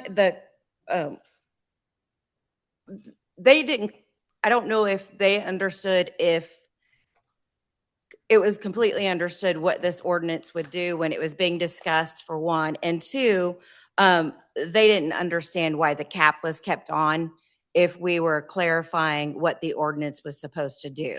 So when it was sent back, I removed the cap, because if what we are trying to do is reimburse you all for your expenses for traveling to see the different properties that are subjects of these applications, then why would we cap it? So the cap has been removed, and what this is trying to do is just make it in line with the state statute. Right. Because the state statute's very clear. We can't give you compensation, but it is completely silent as to reimbursement for expenses. And the AG opinion that is out there on this topic does say that because it's silent on reimbursement, that means we could have an ordinance for that, and that's what this ordinance is trying to do. And it's my understanding the reason it's before us is because we want the ordinance to be in compliance with the statute. So Correct. you're not asking us to approve it. You're just asking us to make the statute, or excuse me, the ordinance compliant with the statute. Wait a minute. Did I say that right? No, that's correct. Okay. Mhm. Yeah. The ordinance compliant with the statute. There's really no yes or no. It's just about making it compliant, correct? Because we're not following state law. We're going to follow state law. So my question today at run through was, why do we even need to approve it? But I was told so that the ordinance matches up with the statute. Correct. So that's the simple reason it's back before us. So this is the change that will be made effective immediately, right? Well, it'll be effective once it's approved By the Board of Commissioners. Board of Commissioners and published, then it will be effective. Okay. All right. Thank you. Mhm. Questions for Ms. Green with the legal department? Commissioner Ernst. I don't know that I have a question for Ms. Green. I just wondered if any of the other commissioners watched the commissioners meeting when this was discussed. Yes, I did. I was kind of taken aback. At one point, the mayor accused us of wanting them to violate state law. Correct. I wish staff had done a little better job of explaining it, because basically it sounded like we just wanted more than $100 for our mileage. Legal, Mr. Farley held harmless on this. Legal said there was He basically wasn't held harmless earlier today during the run through, but he did well. He held his own. No, he didn't have anything to do with what was said. But it was implied, well, simply said that the only thing the state allowed was mileage reimbursement. And I thought the explanation from our head lawyer was poor based on what I thought I heard at the meeting. And I'm going to leave it at that, because the commissioners had wonderful questions. The answers they got were maybe not so hot. And I'm going to defer to Mr. Miller, who I believe had a good idea last time. And we can do that or not do that, or just say the hell with it. But I encourage everybody to run up as many miles as you can in small increments, because I was assured in the meeting that it wouldn't be anything for them to calculate those. Wouldn't be hard at all. Okay. Thank you, Commissioner Ernst. So we will go to Commissioner Miller. And actually, what Commissioner Ernst said is a lot of what I was going to address. I honestly was gasping out loud and yelling at my TV as I was watching the commission meeting. for those on the planning commission, the 1 hour and 5 minute mark to the 1 hour and 7 minute mark of the meeting is when the mayor made that statement. And I'm not blaming the mayor for that. I totally understand her point, but I went back just to double check that I was understanding this correctly. And earlier today, I rewatched our planning and zoning meeting from a month ago. And if you watched it, we spent 3/4 of our time arguing that we did not believe that the current ordinance did not comply with state statute. We said that was what we said the most.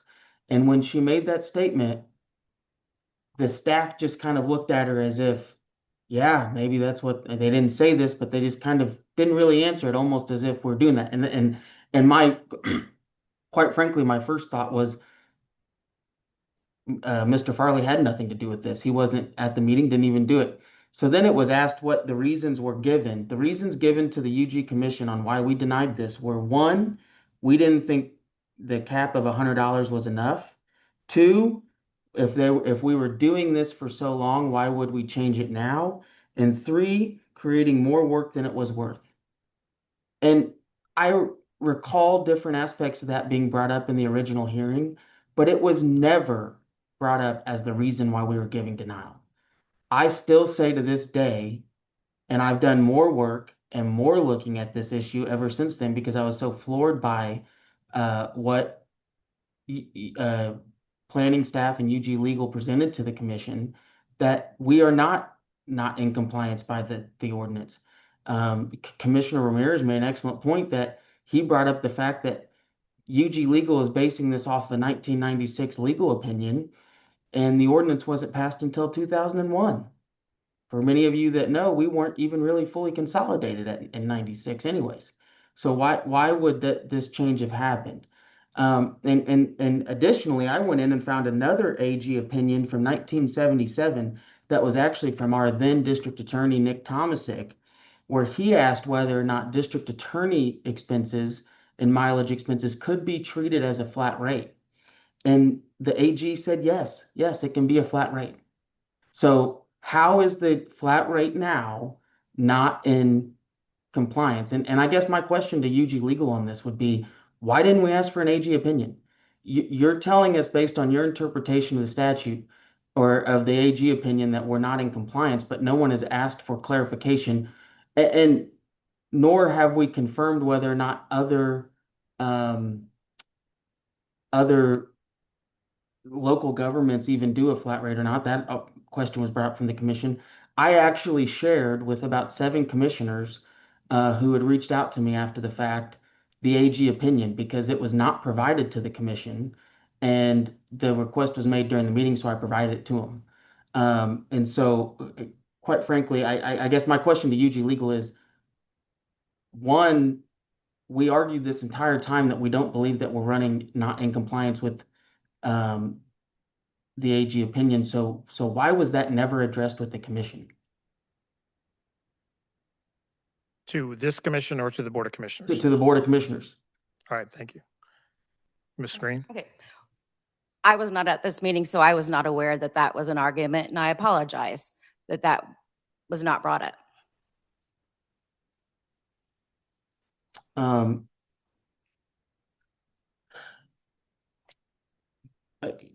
I'll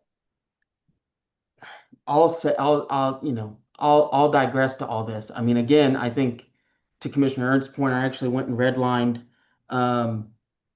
my point on the last one, and I think it's simple. You keep the ordinance as it says now. And since you weren't at the last one, I will explain that I went back and talked to certain people who were around at the time of this, and I went on a whole digression through the meeting, that the understanding was back then, the idea was, from my understanding, from what they were telling me, was that instead of having balloon costs that the UG can't control because maybe all of us turn in $1,000 a month in mileage reimbursements, instead, let's just cap it and move forward. The mileage rate in 2001 was 35 cents by the IRS. Now it's, I think, 76 cents. I'm not, and neither is anyone else, asking to double it. We were simply asking it to leave it alone. We were already the most overworked board, and now we're being asked to work even harder. And so my belief on how we should move forward is to amend the current ordinance and simply say each member of the planning commission shall receive $100 each month for travel expenses for the use of their vehicle in the performance of their duties. I think it's simple. AG opinions, I just quoted you one. It's AG opinion 7791. If UG Legal would like to go read it, that simply says that flat fees can be paid for that. So again, we denied it because we never felt we weren't in compliance. My suggestion at the last meeting was to just change out the words mileage reimbursement with travel expenses so we would meet the word requirements of the AG opinion. But, you know, I won't beat a dead horse here, but I truly was floored at that meeting. And quite frankly, I think that this planning commission, depending on how we vote on it, whether we amend it or if we deny it, if we prove it the way it is, I don't think it's needed. But if we deny it or if we amend it with something like I'm saying, then I think we need to ask the commission that one of us be able to present it to them for questions for why this board truly held a position that they did, or that we're able to submit a letter from the commission that we can sign off on. Because I with Mr. Ernst was just could not believe what I was watching. All right, thank you. Comments? Yes. Yes. I can't tell you why we came to the opinion that we did, that a flat $100 could be seen as compensation and not as reimbursement.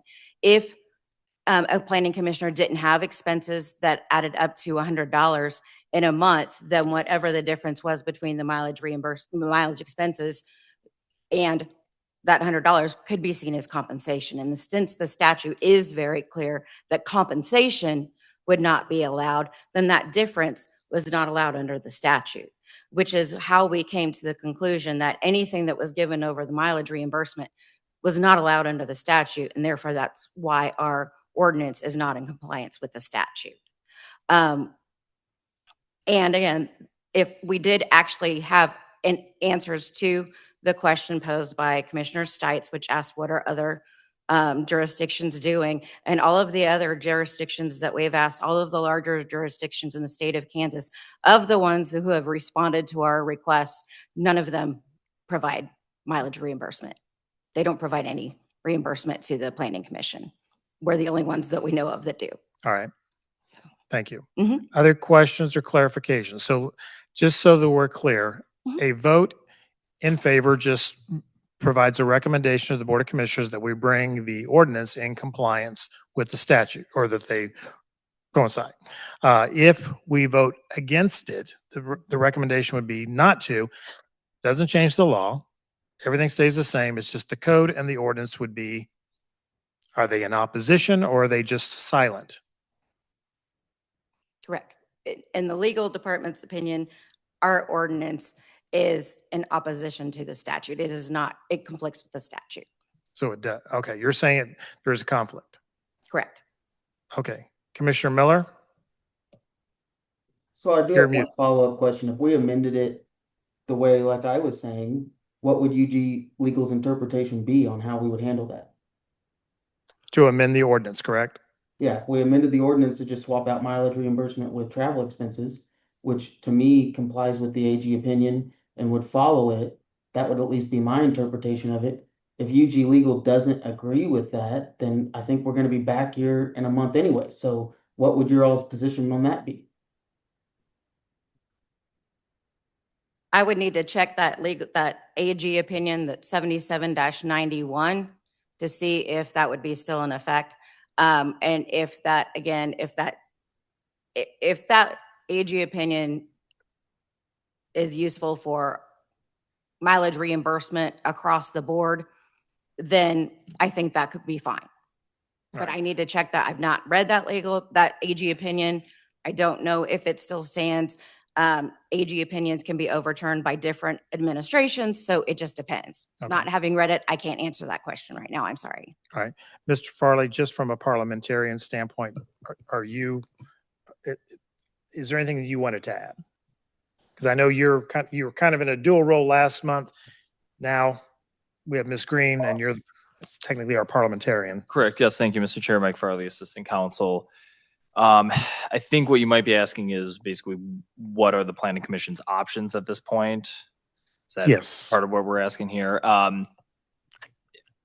again, back to state law, it is silent on whether a zoning ordinance that's remanded has to immediately go back. That is true for things like the change of zone. I think if we had or if the planning commission found a need for additional research, I think a holdover could be appropriate with a report back to the Board of Commissioners that more time is needed. All right. Otherwise, the recommendations of approval or denial are still on the table as well. That would be so remand, or I guess not remand, holdover, approval, or denial. All right. But the holdover would be with the reasoning of getting more information or whatever the reason for the holdover. Right. I think we'd want some pretty definitive reasoning and Exactly. So we would have a good report for the next to satisfy whatever outstanding issues there are. Yes, and I would direct planning as well to send forward some sort of placeholder to the Board of Commissioners, just basically notification that there is a holdover because I believe they were expecting it to come back. Sure. All right. Thank you. Commissioner Beth? Yeah, I have a question about that. Along Commissioner Miller's lines of these are old AG opinions. Could the holdover be to send the AG the ordinance and say, is this in compliance or not? That's a simple updated opinion. I will direct that to Ms. Green because I believe that is a call that the legal department would need to make rather than a parliamentary issue. It would take longer than the 30 days required for the AG's office to get back with us with a legal opinion. Unfortunately, I'd be happy to do it, but it's going to take a lot longer than the 30 days for them to get back with us. Commissioner Miller, do you have a follow-up? Yeah, sorry. I had two follow-up questions. One was kind of the point of what Commissioner Beth made, which is kind of what I have been saying since this was halted in June or in January. I was wondering why, I brought this up last month too, but my first on the holdover piece, I mean, the AG opinion I found is only a page and a half. We could always send it with amended language to the commission, and I'm assuming UG Legal would have adequate time in the next month to then make a decision on that. That was more of a comment. But my other one was this question came up at the last meeting, and Mr. Farley didn't truly know the answer, which I don't know. I agree with him. I don't know why he would know the answer on this because it was kind of a higher level question. What I mean by that is like it came out of the administrator's office. I'm assuming Miss Green may have a better idea. Why did this come up? Because it came up out of the blue. Why are we resurrecting a 96 legal opinion against something from 2001 when there's a lot of other issues in this county we need to be addressing? I don't know, why did this start? I mean, that's truly a question that was asked by the commission and by us that I don't think anyone's ever gotten an answer to.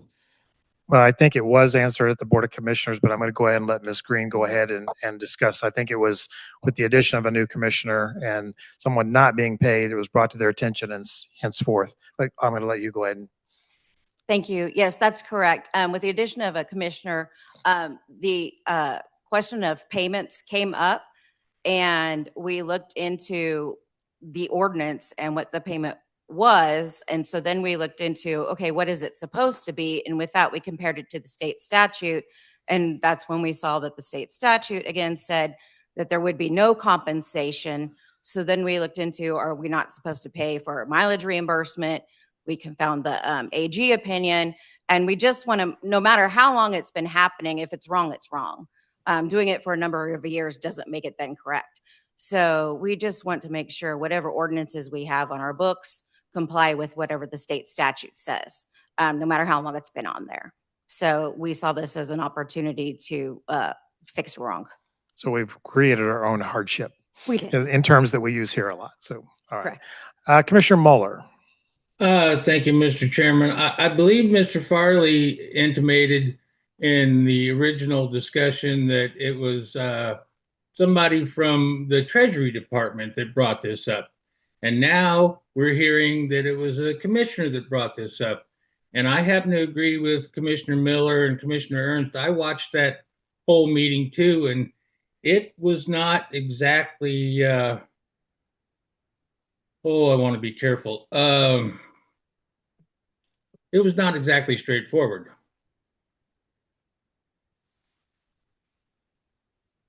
Do you want to provide a clarification? Well, you weren't at our meeting. Correct. So, Mr. Farley, was that an assumption that you were making, or was it, I mean, Mike Farley, Assistant Counsel.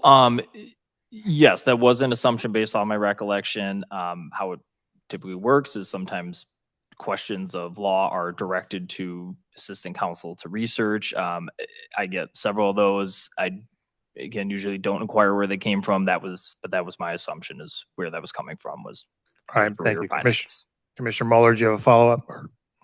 No. All right, Commissioner Fogelsong. I can't believe we spent this much time on this, honestly, but I guess I don't understand when I look at it, and I mean, I'm not planning to drive by all these sites and spend miles. I'm gonna spend technology on it, I guess. Reimbursement says actual necessary expenses, I guess. What about technology expenses, people's computers, people's internet, people's cell phones? I mean, there's expenses for all kinds of stuff, but I don't know why we're limiting it just to miles, and it just makes it more convoluted. I don't really care how it ends up, honestly. I just want to throw that out there. It seems kind of very narrow-minded that we're just talking about mileage and expenses, and there's a lot of other direct expenses in here. And I don't know if $100 is the right amount or not. I'm just saying it seems a little bit silly that we're only talking about mileage, because to get around the mileage, people are going to have technology and use technology. So I don't know. It just seems kind of backwards and old-fashioned. We're just talking about driving our cars everywhere. All right, thank you. Anything else? Commissioner Miller. Sorry, last question, I swear, but I thought about this during the commission meeting when that issue was rose, and then to Mr. Mueller's point about how it came with a new commissioner. To me, I don't understand how that could have risen that, because Mr. Fogelson is the last person who was appointed to this. I don't believe it was prior to January anyways, when this got implemented. Prior to that, I feel like it's been years since anyone else was appointed. So I don't know. I just, the timeline does not add up for that to be the reason, but I'll digress and leave it at there. All right, thank you. Any other questions or clarifications needed? I just want to review the options: approve, deny, amend, or hold over. And if a holdover is required, it's going to take longer than 30 days. Do you have a time frame if it is held over? What time frame it would take? Given your good relationship with the AG. Well, if I'm holding it over just to review the AG opinion that was mentioned earlier to see if flat rate for mileage would be appropriate, then I can definitely come back in 30 days and report if we can just change the ordinance to reflect that, because we think that, okay, based off that AG opinion is still good. It's still good law. We're fine with the $100 and changing it to say for mileage reimbursement expenses. So if it's just to do that, 30 days is fine. If it's to get an AG opinion, then it would definitely need to be longer than the 30 days. And what would your recommendation if that were the case? I would say at least 60 days. At least, okay. Mhm. All right, thank you. Any further questions or clarifications needed? If not, I will stand for a motion. Commissioner Miller.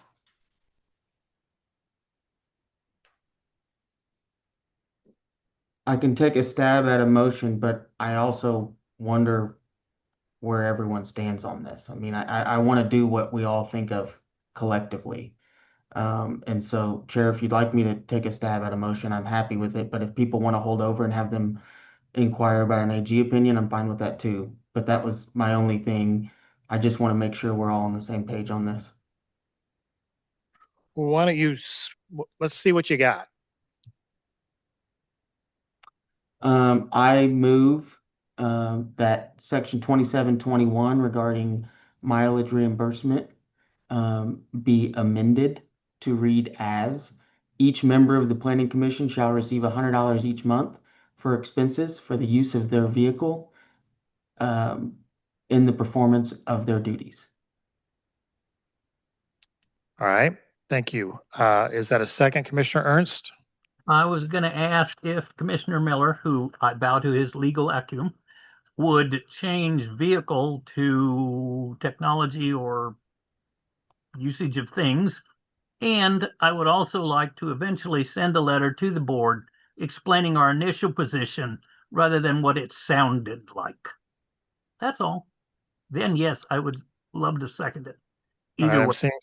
I'm seeing some thumbs up. Commissioner Miller, would it be okay for your motion to state for mileage reimbursement of your personal vehicle and other necessary means in order to conduct your duties? Let me take a stab at this and see if Commissioner Ernst agrees.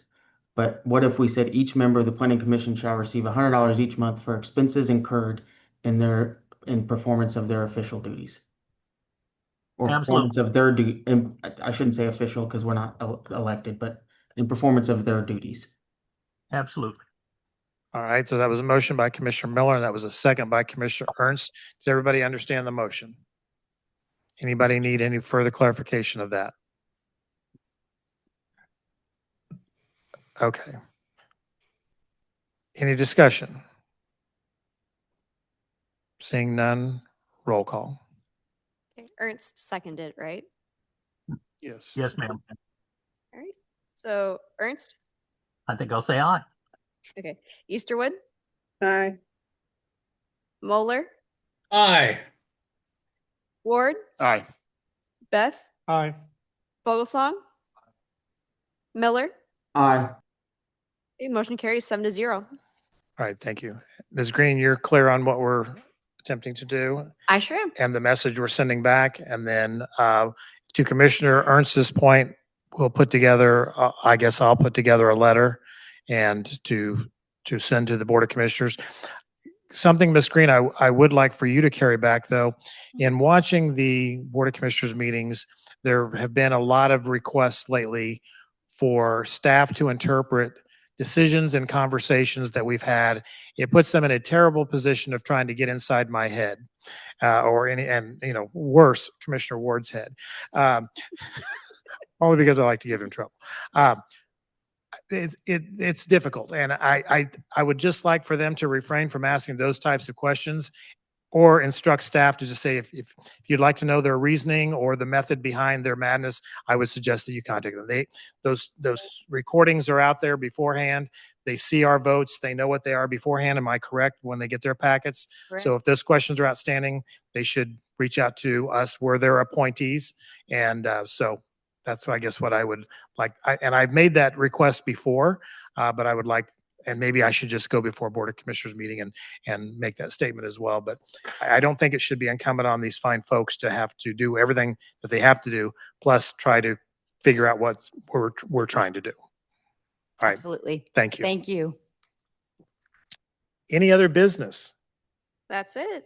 I would like to also thank Mr. Farley for his dual role in the last two meetings in dealing with this subject. You have taken some grief from me, and I appreciate you being such a good sport about it and for your technical knowledge on all of the above. So thank you for that. So with that, this meeting is adjourned.